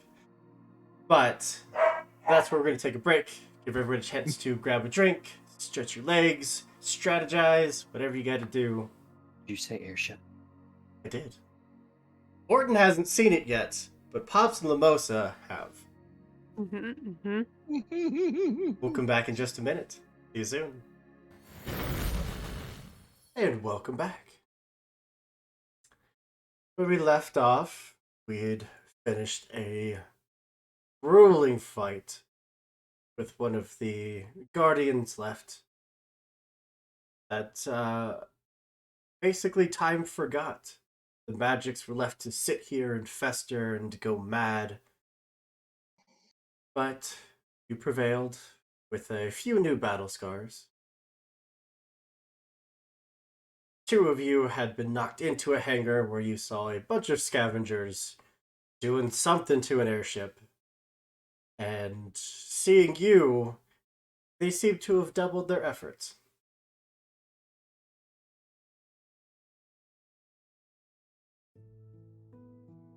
What would you like to do?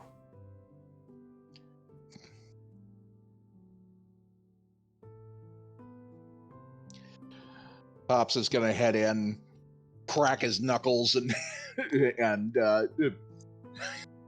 and spin his cane. All right, I've had a bad day and a worse time of it. Ugh. Who's in charge over here? Oh.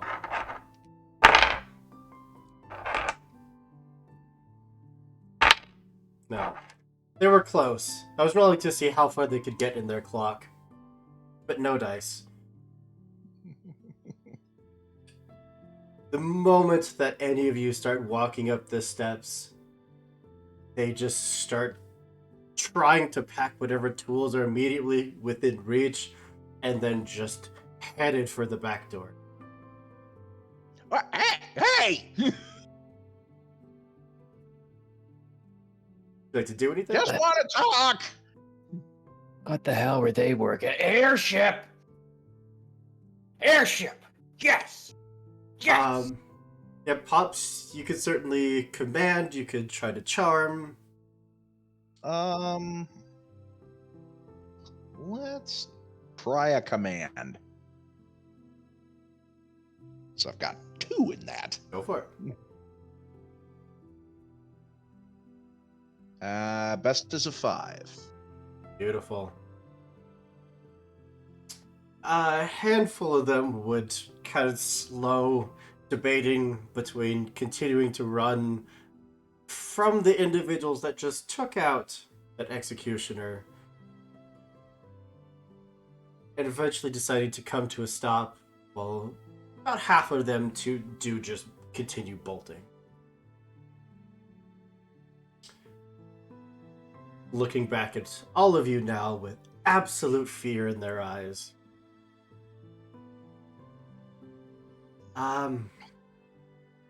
Hello? Hi! It's a nice day. You all got an airship down here. Is this thing working yet? No, we were trying, but no. Oh, What are y'all doing down here anyhow? Trying to make a living. Ain't a lot of life in this place. No, but there's a lot of stuff down here. No one else has been down here for ever, so Y'all ain't familiar with some big guy with a. I'll describe the guy that we fought on the way in here in the library.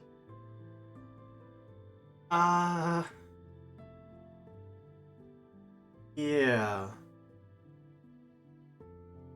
He ain't here, is he? Not that I know of.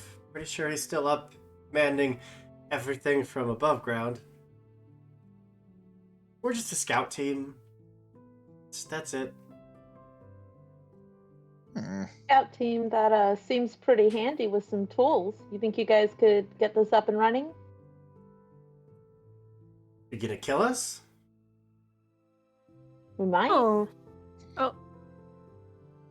Don't give me a reason to. Mimosa just shrinks. Essen, do you want to make a command roll? Or Not smash? particularly. I would take Or smash. smash. Smash.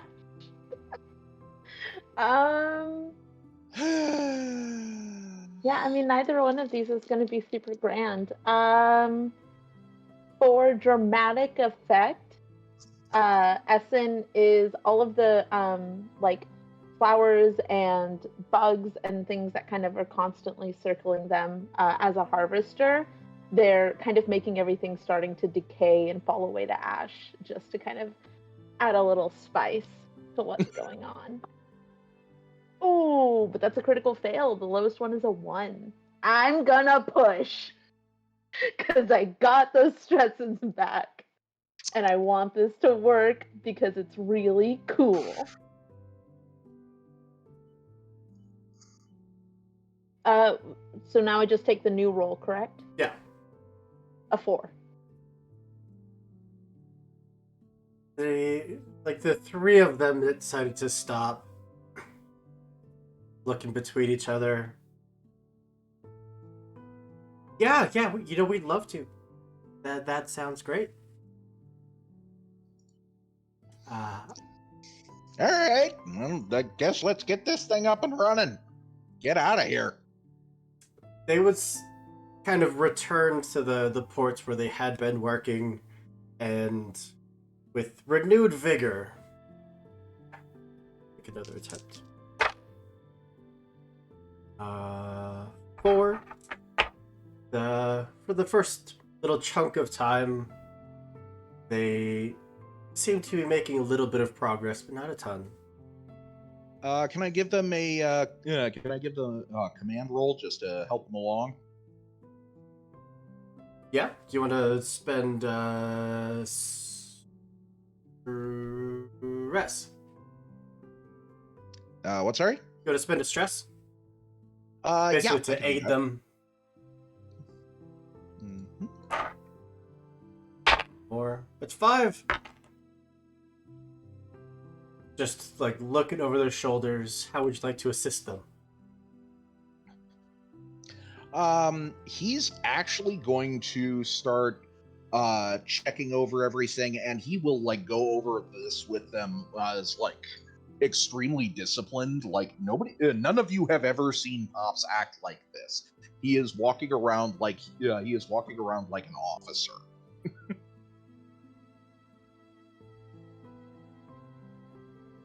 Yeah, the threat of death seems more than enough to get them going. The propellers on this is the kind of I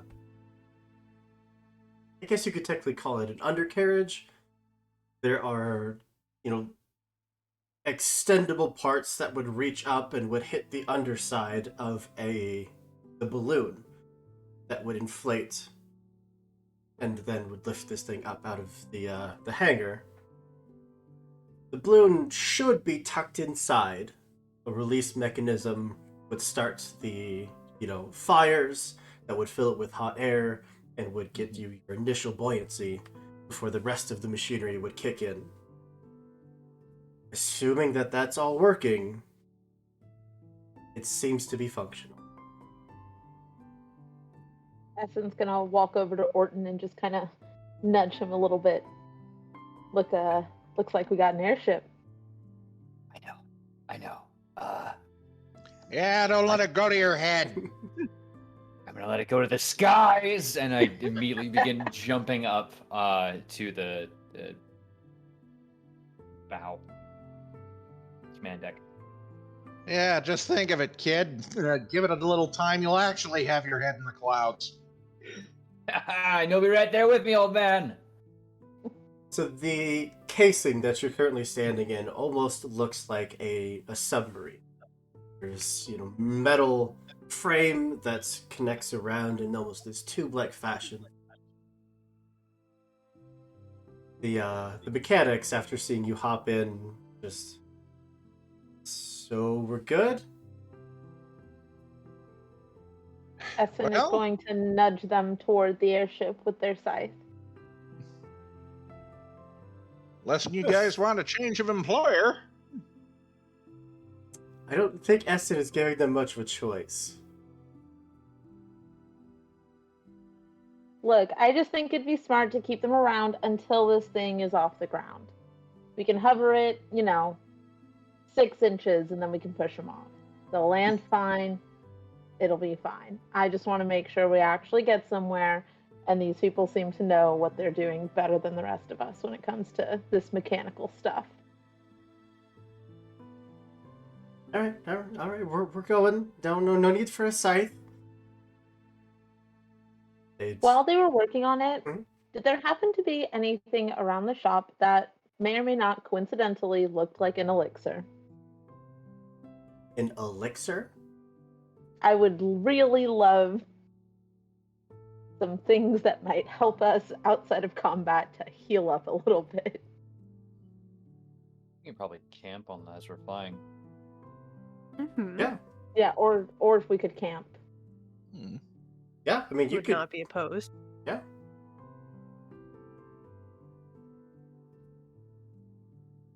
Well, thanks for the fix-up job, lads. Spelled it wrong. That's why I couldn't find it. Y'all want to see this take the skies, though, right? You be part of our crew. Say from up top.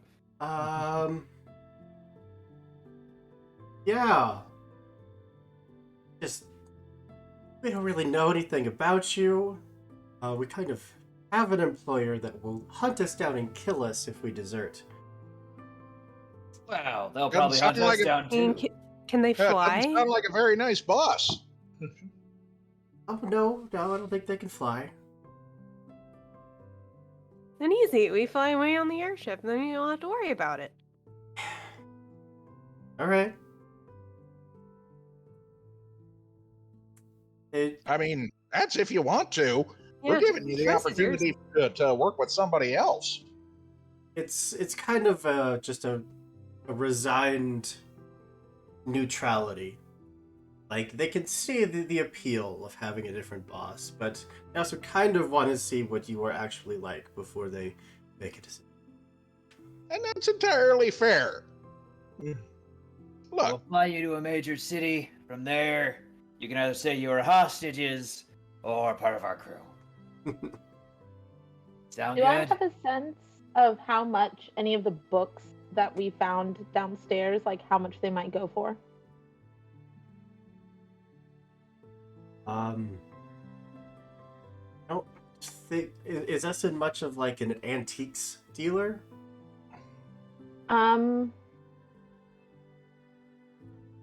Only in the way of like whatever the chroniclers would have found valuable. So less about money, more about like trade and, passing along like secretive information. But I don't know that they would have necessarily, since chroniclers live in their own secluded communities, I don't know that they would understand necessarily like when it comes down to basic, I think it's called dust in this game, like when it comes down to dust, how much it would be valued at. Yeah, I mean, it would also depend on who's buying it. So, They certainly seem valuable. I'm gonna offer them 2 books and say, look, if you really hate us, you can probably sell these for something. It'll get you started. Just come with us as far as, I don't know, the next major city. Make sure this thing stays in the air for a bit. Okay. Yeah, we can do that. I'll just pick 2 at random that I feel like I can part with. All right. Well, Orton, assuming that you jump to the helm, you have an array of levers, pedals, knobs, and a giant wheel. My favorite things. Okay. Okay. Now, what you're gonna need to do is very carefully I immediately try to. turn. Immediately, I'm getting into it. Any specific order, or should we just roll for this? There's a variety of levers, knobs, and wheels, correct?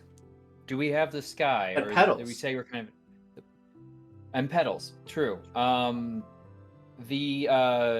way out, were we still in a container, or was there a way to open up the top here? The roof of this building Yeah. that's open. Does there seem to be an outside button to activate that mechanism? Yeah.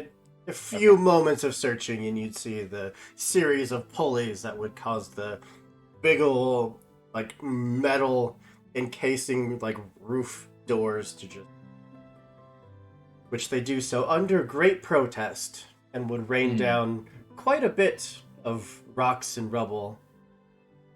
But otherwise, you are staring at a chute that goes straight up. And currently, the airship is kind of like a submarine. Yep. So, and did it look like there was dirigibles to fill, or is this more of a magical kind of thing? What is a dirigible?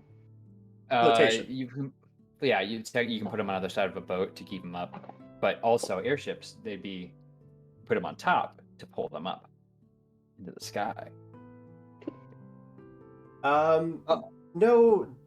No flotations really around it. It does look buoyant by itself. Nice. I'm gonna pull a lever that looks particularly important. D4, please. Oh.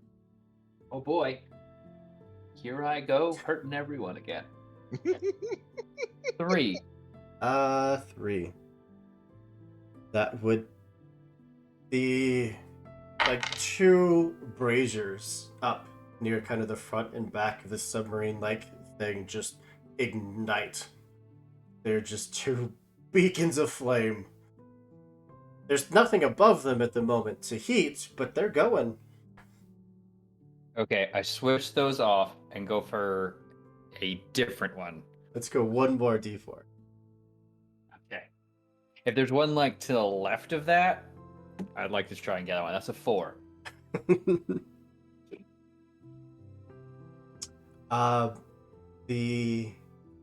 Well, that's actually beneficial because it would try to enact like the protection rings around the submarine like base and try to extend them up around the balloon, but seeing that there is not enough power to do so, they would just fizzle out.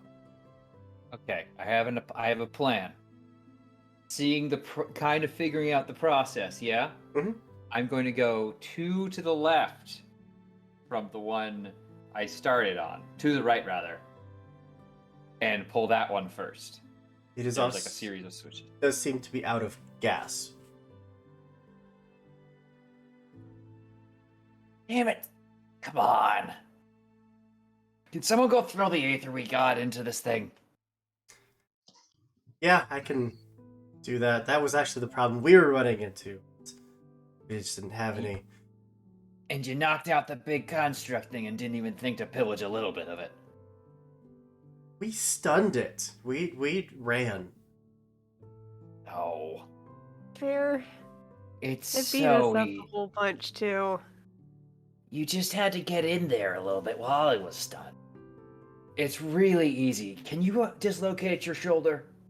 Oh, Oh, okay. Then it might be a little hard. you take the vial, head back, kind of like mid below deck. Start just unscrewing this almost like trash can lid of a bronze disc.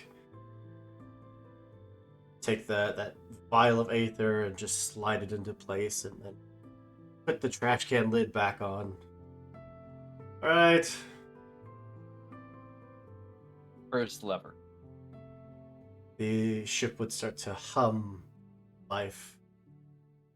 Little, what just it kind of just looked like little, glass like dials, just like diodes, just these little displays, but as it comes to life, it actually projects out a good 3 or 4 inches. And it's words and letters that most people would never be able to read in their lifetime. But, super genius. You see displays of like current altitude, which is tanked below 0, like energy levels, speed, which again is just tanked at 0. I'm just picturing Orton just suddenly looking at the screen, going, "Orton Harlow, super genius." Oh yeah, I'm smart. Anyone who calls me dumb is gonna feel real stupid today. I pull the second lever and start The top of the submarine just opens, and it's this like explosion of just canvas starts, raining up into the air.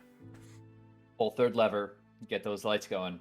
Immediately, those braziers kick back on, and that massive balloon starts to fill. Fourth one.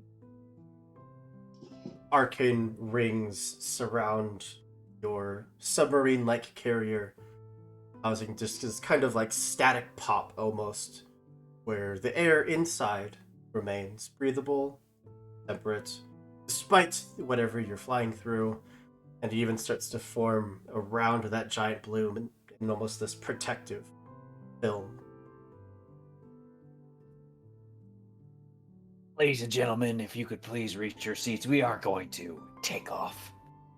I'm gonna look at the pedals and just touch one to try and get us moving. I assume with the braziers lighting up, we are getting some altitude A though. little bit, yeah. It's basically Okay. just, it started to lift you off the ground. Okay. How many pedals are there? 6. Okay, because that's 1, 2, 3, 4, 5. Why are there 6 pedals when there are only 4 directions? You're in the sky. There's multiple directions. Yeah, there's 4 directions and then up and down. I was doing a bit. Sorry. Let's say this one goes up. Can I roll a d6? Go for it. 3. 3. The entire thing would start to. Oh no! Let that pal go. Orton! Is any of this reading? Is like there any indication, like inscriptions on any of this? No, wait. I've been in a car. We don't mark those things. You just teach people how to do it. 6. It would start to scoot backwards in the hangar. Oh come on! 2. 5. 2 is plenty for you to start getting a bearing of what does what. Will not make you roll every single one. Just testing here and there as you're just swinging around in the hangar, finally getting the bearings, and then straight up. Ah! First try. Occasionally scraping against the rock. This pathway looks like it was dug out by someone. Had to have been someone in between the time when the city fell and current day, but who it was or why they left things like the airship behind, unknown. As you are starting to get out, there's more rumblings of excavation explosions. enough to cause little rocks to start to chip and fall down. Nothing serious. But you go up and up and up. And it starts to hit you exactly how far that elevator dropped you down. It was a long ways. Eventually, you feel a bump. You come into contact with something, some kind of covering.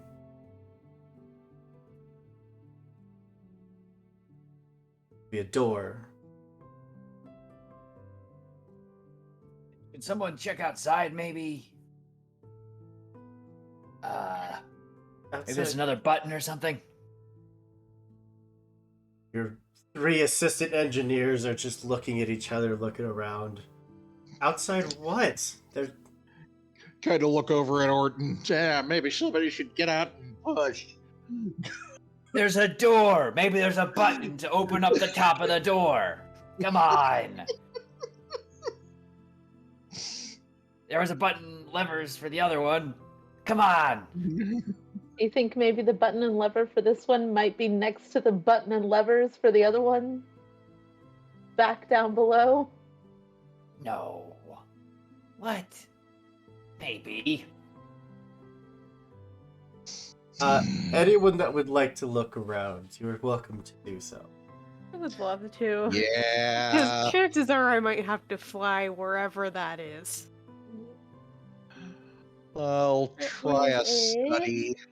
Ooh, I I got tried double sixes for sense. study. Double sixes? Yes. Oh yeah, that's how that works. I got a 1. I got a 5 for a study. I got a 3 for sense. Yeah. I mean, essence, like, everyone is, scouring the walls, looking for any sort of lever, anything up as far as you can see around this balloon as you can. In essence, sometimes just the most simple solution is the correct one. What better way to get through a door than to just force your way through? While everybody is looking, and I'm guessing Orton is spending a little bit of time looking, Essen's just gonna walk over and push down on the pedal that raises us upward.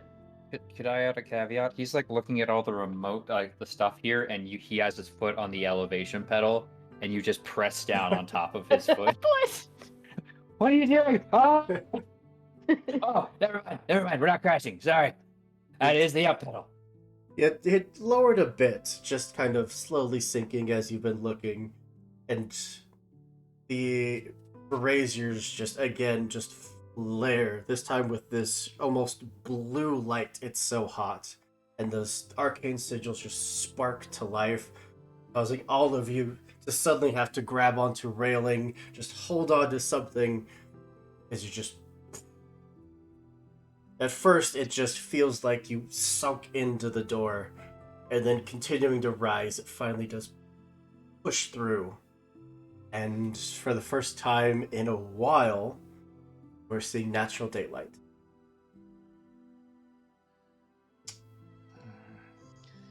Ah, there we go. Fresh air. Never doubted it for a second. Except for a few there. Those are milliseconds, though. They hardly count. You'd hear just these distant pop, pop, pop, pop, pop, pop, and then see parts of this shield just illuminate for a moment, just flash white. Look down and see a small horde of scavengers, rifles out, just taking pot shots.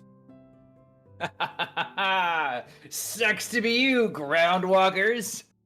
I hit the second pedal. Imagine rope snaps nearby. Oh.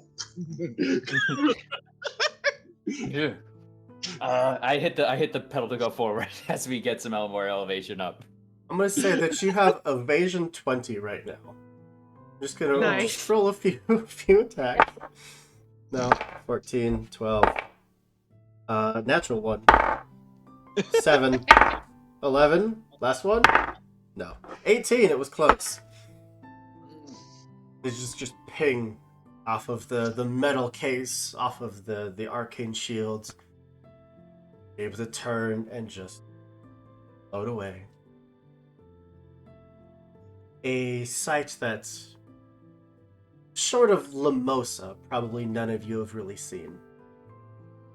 Since you are natural in the sky, you've seen things from this angle. Being able to just take in the entire landscape. The wind blowing through your hair. Mountains, forests, rivers, lakes, all just specks in the distance below. Very peaceful, beautiful. Orton is glowing. Probably literally because we're on an Aether-powered sky ship. Mm-hmm. A vast majority of it is desert that you're looking at. And from this height, from this angle, you'd see on just kind of the edge of your vision, reds and blues, golds and greens, all on the ground, all hovering in these, square octagonal shapes. Tents. In a fairly comparatively large tent city. Not quite as large as the cities that you're used to, but for people out here, for nomads, it's Not as big of a settlement as we're gonna find, yeah. Shit, wait. Pops, take the wheel, Pops. And Orton's gonna get up really quickly and go off to the side. And he's just gonna whistle real hard to their mounts. Or specifically, he's whistling to his giant frilled lizard, Kingy, to go gather everyone up. Because I have multicolored tongue. Damn it. Probably have to lower a bit to get closer to the ground. I trust the Pops not knowing all the controls a little bit will give us a bit of a de-elevation. Pops, would you like to roll a d4 and a d6? Okay. I'll literally, if we could, I would literally wait till we're at an elevation. I think we can then tell him no, it's. I would like to try a sense roll for this. Sure.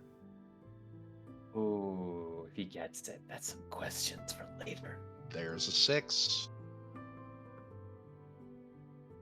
Yeah, it's pretty intuitive once you get the hang of it. It's like he's done this before. All right. It's the never mind. All right. Cool. Just recognizing ancient technology. God, how old is that guy? But yeah, he does whistle off the side for mounts to be on their way. Yeah. Essen, how close of an eye would you say you're keeping on Turnip?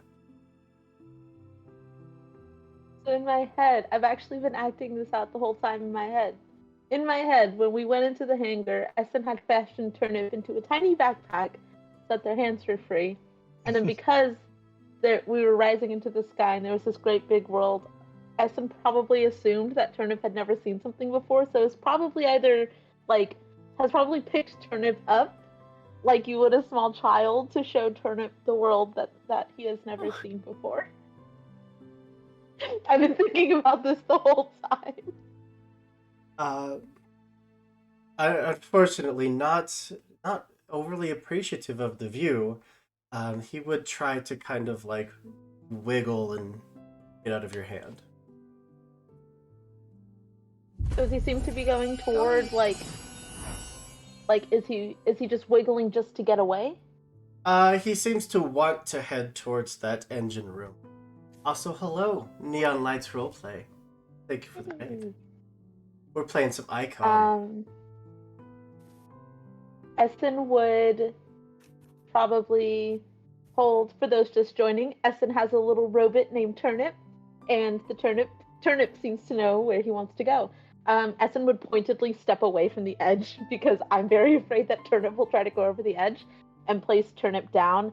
And probably would try, since Turnip kind of lifted his hand to salute, would try to rearrange the limbs a little bit to get him to be able to walk on two legs instead of all four, since it's clear that like one was meant to be a hand, but would set him down and let him kind of go and would kind of follow at a distance. We don't have Spiderbot anymore.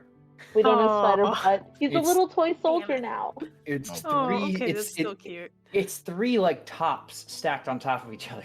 I know, but he had a hand. He had a hand. I feel like he needs to stay Now it's more like 4 legs that it kind of skitters on and 2 smaller arms up top. Yes. He would like Kind of terrifying. slowly kind of skitter his way towards engineering, hit the first step down, and just Oh. I'm gonna go after in that like awkward squat with arms held out like you do when you're trying to ping pong a child and try to get them to stop doing what they're doing. I'm gonna follow after and do that. would righting himself and then continuing on the mission, would reach that core where the Aether went and just kind of sit, plop himself down.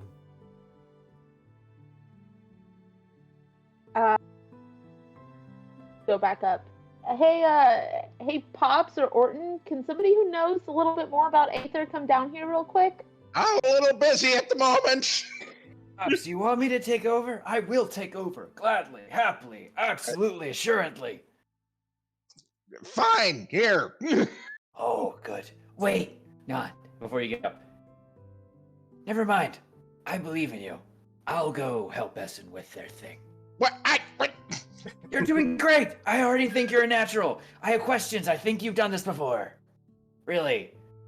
You did? As you turn ankle, he gives you a boop on the nose. I know your smile button.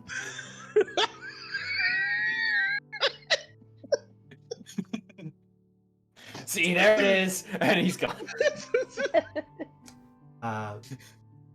Being one to feel, to be able to, detect Aether from this little creature that was void of life, of a internal battery, as it's sitting here, that seems to be less and less the case. As if it was just leeching off of the Aether exhaust. Is he okay?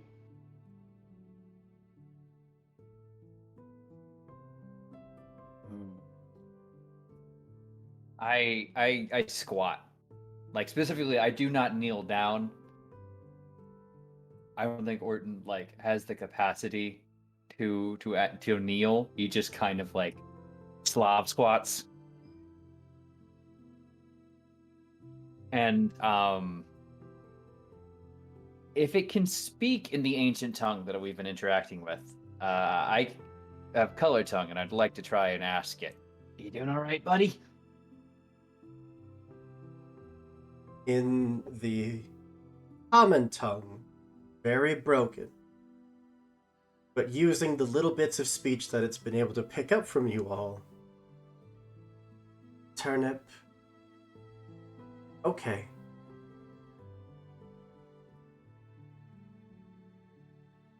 Turnip needs more Aether? I switched to common. No, I'll be the courteous thing, and I'll put it in the ancient. Turnip will sit.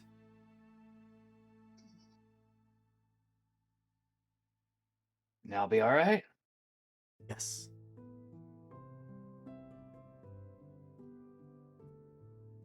Stand back up to his full height, which is drastically shorter than Essen's. Only by Sounds like 4 feet. Turnip's gonna be all right.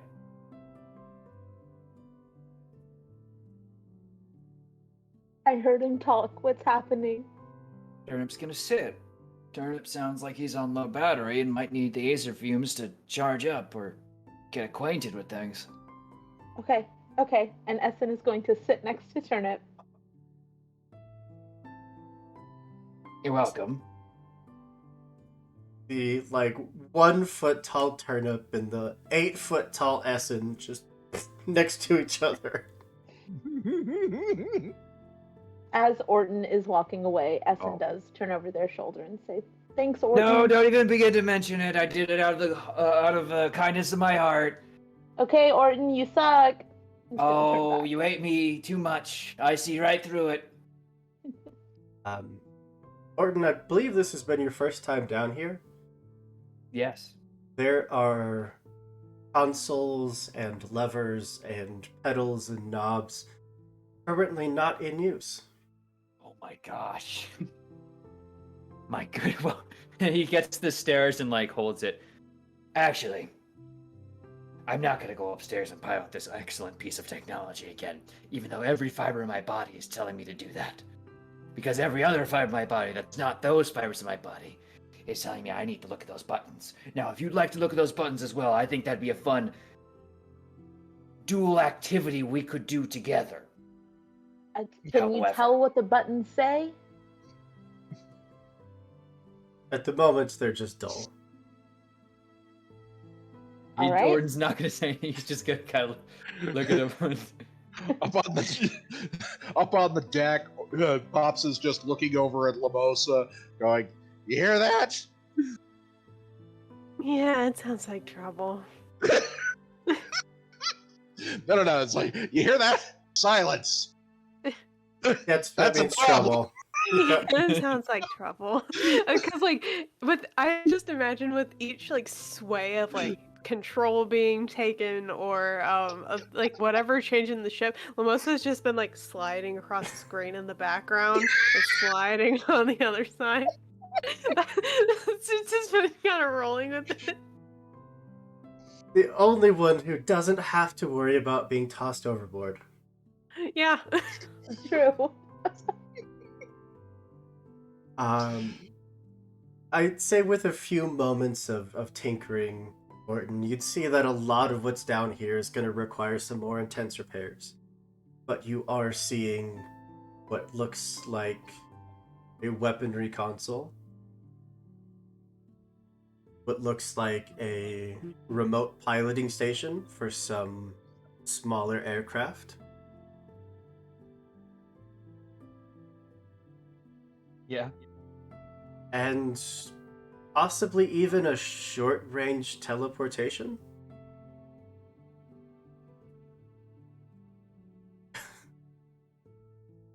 I'm okay.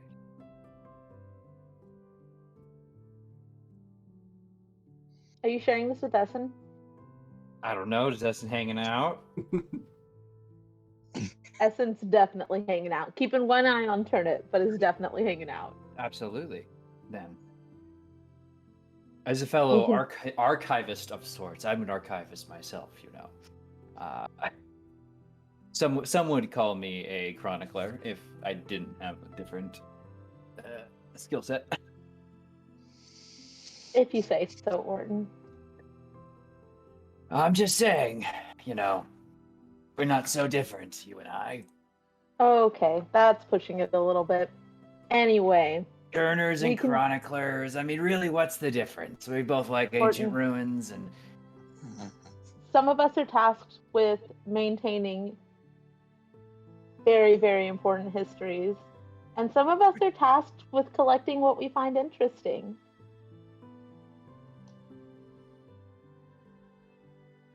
I'm just really saying. not hearing much of a difference. I'm just saying, you're going after little baubles, and I'm trying to record major history. I think we're kind of in two different Oh, classes. I'm sorry, I didn't realize the little bauble here, I say, patting the airship, wasn't important enough. No, that's fine. We'll get this over to the churners, and the chroniclers can go look for something more important and significant. Orton, can we please just focus on the fact that we can teleport this thing? Well, we can teleport down. Yeah. Off of this thing. Even better. How high up do you think we have? How high up is too high up, do you think? Should we try right now? None of these consoles. We're gonna need to get to ground and seriously work on this. Good thing we have 3 mechanics that we, Press gang. you know, encouraged into working with us. No, I said I said press ganged. I mean, you Would paid you really have them, hit it with your so- scythe? I mean, we kind of got our ass kicked by that last guy. I wasn't gonna try and take any chances. You are pretty banged up. You sure you want to be up and about looking at all this stuff? I can go I take an mean- inventory and tell you about all the stuff that I didn't find too interesting. Orton, I'm starting to really appreciate you letting me join you on this journey. And I'm starting to really value this friendship. So please don't kick me out of this room because I really want to know what's going on. I'm just saying, if you want to take a little lie down, I can go look over the rest of the ship, and then Orton, me and my I baubles, and you and your... said I was sorry. I said I was sorry, okay? You don't need to be sorry. Has Turnip recharged yet? It'll take a full camp. Damn it. Already tried to leave. My goodness. I'm going to continue exploring with Orton. Yeah. Probably tripping him, pushing him out of the way when I can. Oh my goodness. In general, being like a very annoying sibling. That would be so annoying if I wasn't incredibly dexterous and just able to just like land on my hands and start walking on my hands just to spite you. It's very infuriating for Edson. Well, Can we find any kind of like communication, like things you could like talk into to maybe reach the bridge at some point? so your Aether Pearls, they can connect to the ship. These are these small sets of pearls that are linked together. They can be worn in armor as jewelry. They allow you to communicate with each other. I'm sorry, you keep saying Aether Pearl. I think you mean Rocky Talkies. Yeah. Your Rocky Talkies can connect to the airship. And absolutely, I'll connect this to the ship and then send up to the bridge. Hello, Captain. Are you up there? Can you hear me? Testing. 1, 2, 3. Should come out of the speakers that just surround that submarine-like casing. Pops, it's me, your conscience. Oh, we found out a way to be everywhere. Oh no. I have ascended, Pops. I have become one with the Aether. Or, I linked my Aether bead to, well, Rocky Talkie to the ship. You can do it too. It's really easy. Yeah, I figured you could. That's the same technology. Of course it'd do that. Well, just thought I'd let you know. Essen and I are just fine. We're hanging out. Cool. Uh-huh. Found Cool, I anything guess. down there? Lots of cool stuff. I mean, this ship can do a lot of things. You ever teleport before, Pops? Also, you need to get down there right now.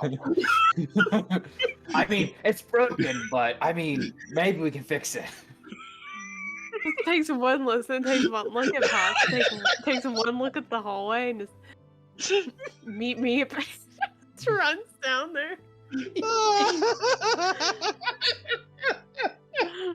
Road runner mode. Well,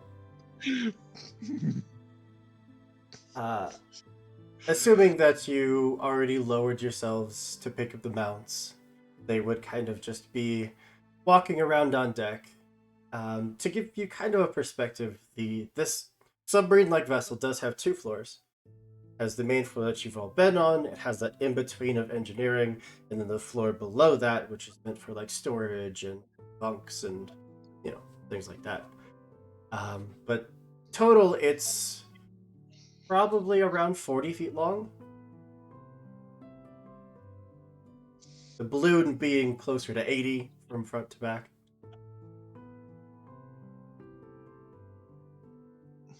Do all of our mounts fit on this? Oh, we haven't got our Comfortably? mounts up here yet, but they probably could. Yeah, I assumed that you lowered yourselves enough that they could Mm-hmm. climb aboard. Okay. And they're okay. The goats are gone at this point.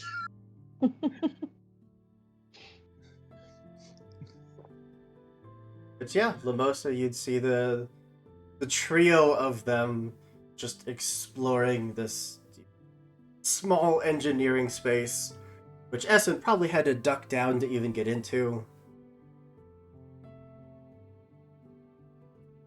I mean, just gonna make sure that like none of the mounts break anything. Or just kind of like, okay, are they fine here? All right, if we're good, they fit in this space, they're comfortable enough. She's just gonna kind of speak into her Rocky talking and be like, I think we're ready to go. All right. Let's see if I can get this thing airborne again. Yeah. I would like to try and bring at least one of the mechanics down to kind of point and gesture and try to like be like, hey, this is what we're going to do, so you can't leave yet, or we'll kill you. Or maybe we'll pay you more money and cut you in on our adventures as a continuing part of our crew and friends, not with my really scary giant person friend, rather. He might do that. I might kill you, so. They're very scary, but I promise you, they are also very nice. There's a lot of Real mixed people messages. person, aren't you, Essen? No, we're good to stay aboard.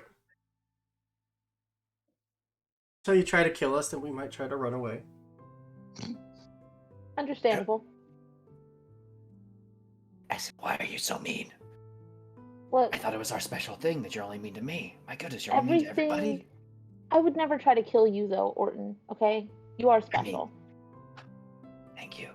I've kept you alive multiple times, much to my, personal disagreement sometimes. But I've kept you alive, so you are special. Disagreement. I have been nothing but a pleasure. I know that I'm being a little mean to these mechanics, but every single thing that was down there tried to kill us, all right? Every single thing. I'm just going to try to kill it first, if these mechanics decide to turn on us. I assume I'm this not the antax conversation's in mechanic. front of them. Yeah, Oh, absolutely. I am not, and Essen does not know how to whisper. I'm just saying. Maybe we try being nice. That way you can just be mean to me. I'll take it for them. If your feelings are that hurt, Orton, I will try to be nicer to the mechanics. I just think it might be better to attract flies with honey. Not that you all are flies. You're good. You're very talented mechanics. Meant to scouts, apparently. Put down their scythe. It's going to stow it away so it's not in their faces, and will produce 3 very lovely flowers and hold them out to each of the mechanics. The utmost confusion on their faces. They would take them. Assuming it's a trap, looking them over. But they would take them. I will ask whichever one seems least afraid, I will ask them if they can possibly acquire new things to give Turnip better limbs. See what I can find. I mean, even as you're saying this, look over at Turnip, who's getting, more and more power from the Aether exhaust, and is even like started to manipulate the limb so that like the edges of it pull back and reveal just like a more minute set of almost like tweezer claws that it's using to like properly attach limbs onto itself. I'm so proud.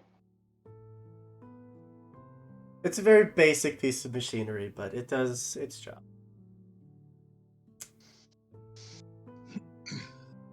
Pops, if once given the go-ahead, you can take back up into the air, start headed towards the tent city in the distance. Well, I guess if everything's settled here, you can go hang out with your buddies. I'll probably get back to talking with Pops. All right, Orton. Well, all right then. Well, okay then. Yeah, well, And great. Essen is going to very quickly, before Orton says anything, turn around and walk away. Turning Just around the doesn't mean last you can't word. hear me. I still have the last word. La la la.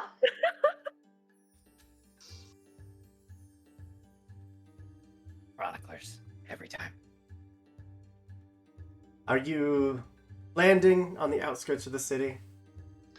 That's my current plan. Or yeah, Orton will be up there to assist.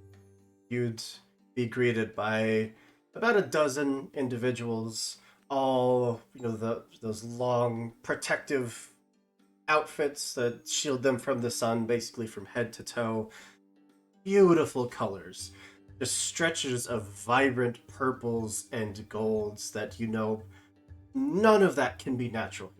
There's no way that's from here. This must be a place of trade. And they're waving, smiling, and seem to be very welcoming. Pops' head just, perches over the railing. Hey, how you doing?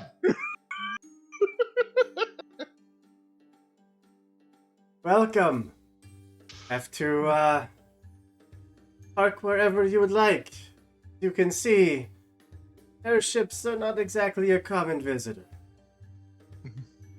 No kidding. I think I have an anchor. I look for a button that looks like an anchor. Based the air, the balloon Not would just anyone. deflate enough that it would just lock itself down. Well, all right then. That works.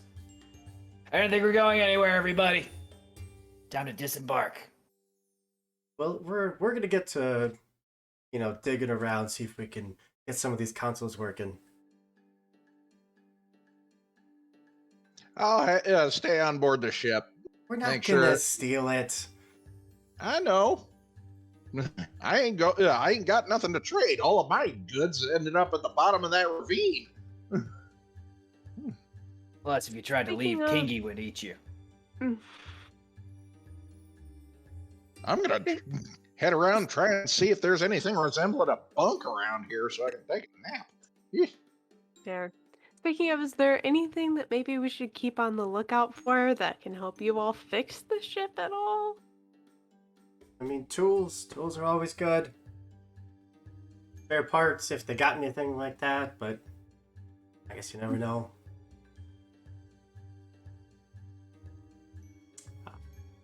Well, from everything that you picked up from the ruins, if you wanted to trade all of it, you could get 12 dust for it. How far does that take us financially? Um,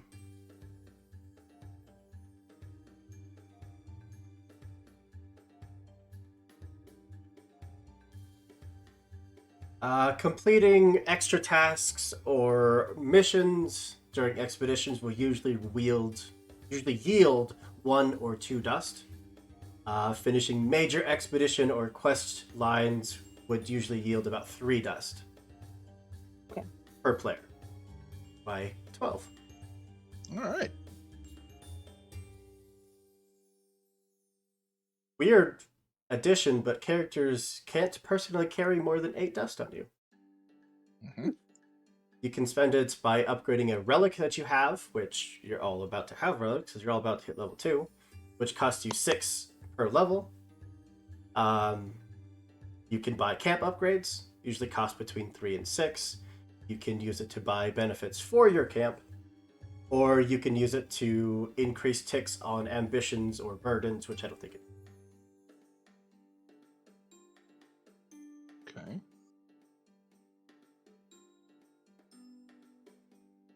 Very interesting.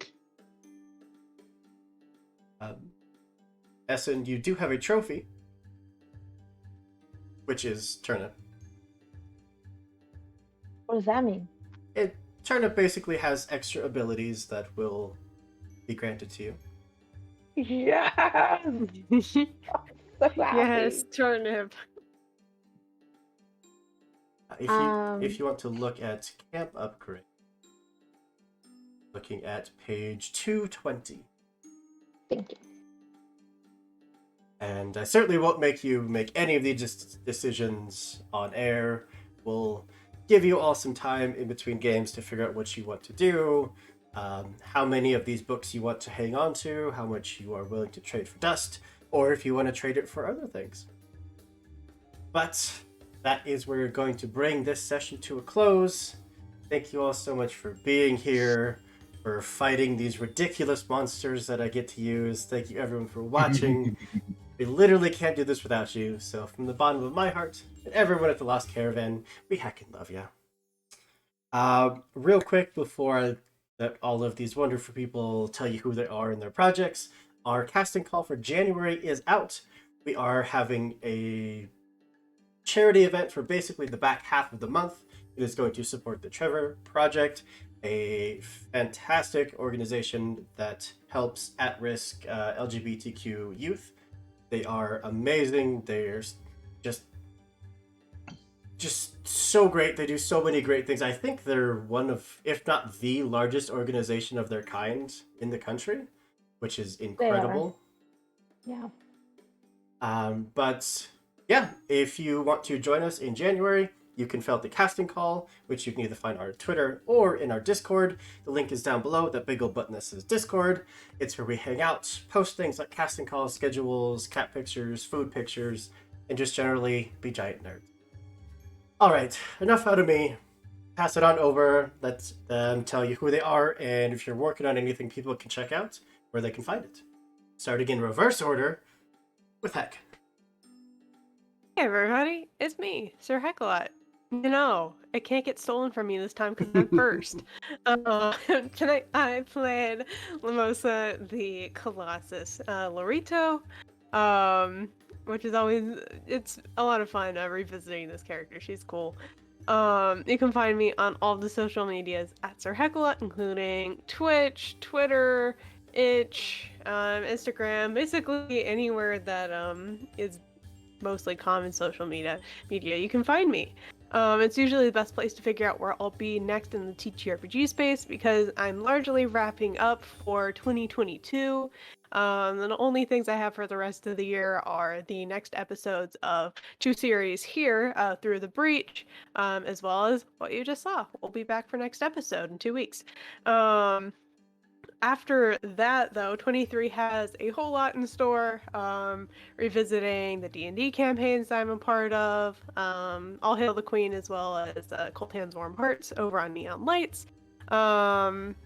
There is a Ghostbusters campaign that I'm joining over on Indoor Adventures. We'll be kicking up season 2 of Numenera at some point on the Hype Goblins channel.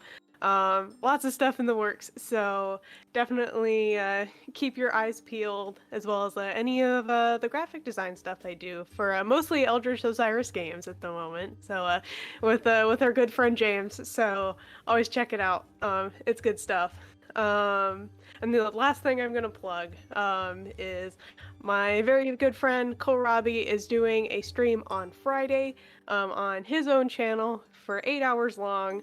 To help raise funds for his very sweet dog's veterinary care. They've had to run a lot of tests to figure out what's going on with her. So if you can support the cause, that'd be awesome. If all you can do is hang out, he appreciates people being in his chat and just talking and chilling. So yeah, definitely check it out. That's Heck it. yeah. Down to Turk. All right, everybody, I'm Turk Accented on Twitch and Twitter. I worked myself into this voice, god damn it, and I refuse to get out of it. But if you want to see me, oh, here I am. Hey, I'm regular again. Thank you so much. I was, of course, Orton. Just a big idiot. But an airship flying idiot. And a great fool. If you want to see me and more things I do, if you enjoyed my face and the words I say, then of course you can catch me back here on the 22nd, playing the second part of the Delta Green Henrietta scenario that's been here. Oh my gosh, I really like Delta Green. I like Call of Cthulhu things, so you know, if you got some horror stuff, of course, always feel free to reach out. I do enjoy that. And of course, we'll be right back here on the 28th for more Icon. And 2023 has a bunch of new, cool, really fun projects. Frozen Rain, Last Transmission, just so much. But yeah, so keep it locked here. Support the people you see on your screen. They're absolutely incredible creators and deserve your love and respect. And you better give it. Season of giving. It's coming for you. Seriously, not even me this time. Yeah, just keep being awesome people that I know you can be. That's it for me. Yeah. Over to Kian.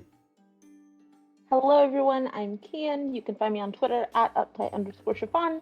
I will be branching out past Twitter very soon. But I have played Essen tonight, the Trog Chronicler Harvester, which has just been a delight. I really, really enjoyed this character, so thank you for coming on this journey with us. The next thing you can find me in on Friday, I will be playing 10 Candles right here on Lost Caravan, and I'm super stoked about that. It's my first time playing that game, and it looks really, really cool. I'll be joining the cast again for Icon in 2 weeks on the 28th. And then I have a couple of things lined up for 2023 that I can't talk about yet, but I'm really excited about them. It'll be a nice little surprise early 2023 to keep an eye out for. And then just in general, as Turk said, support all of these creators that you have seen tonight, and as well take care of yourselves. I know the holiday seasons can be challenging for some. So take care of yourselves, love each other, because this has been a tough year for all of us, I think. And so definitely want to send some love to everybody who is in chat and is on the screen right now. But that's all I'm up to right now. And up to Morgan. All right. Again, folks, my name is Morgan Stutler. I'm a actor and voice actor. I'm on most social media at Mr. Morphine 482.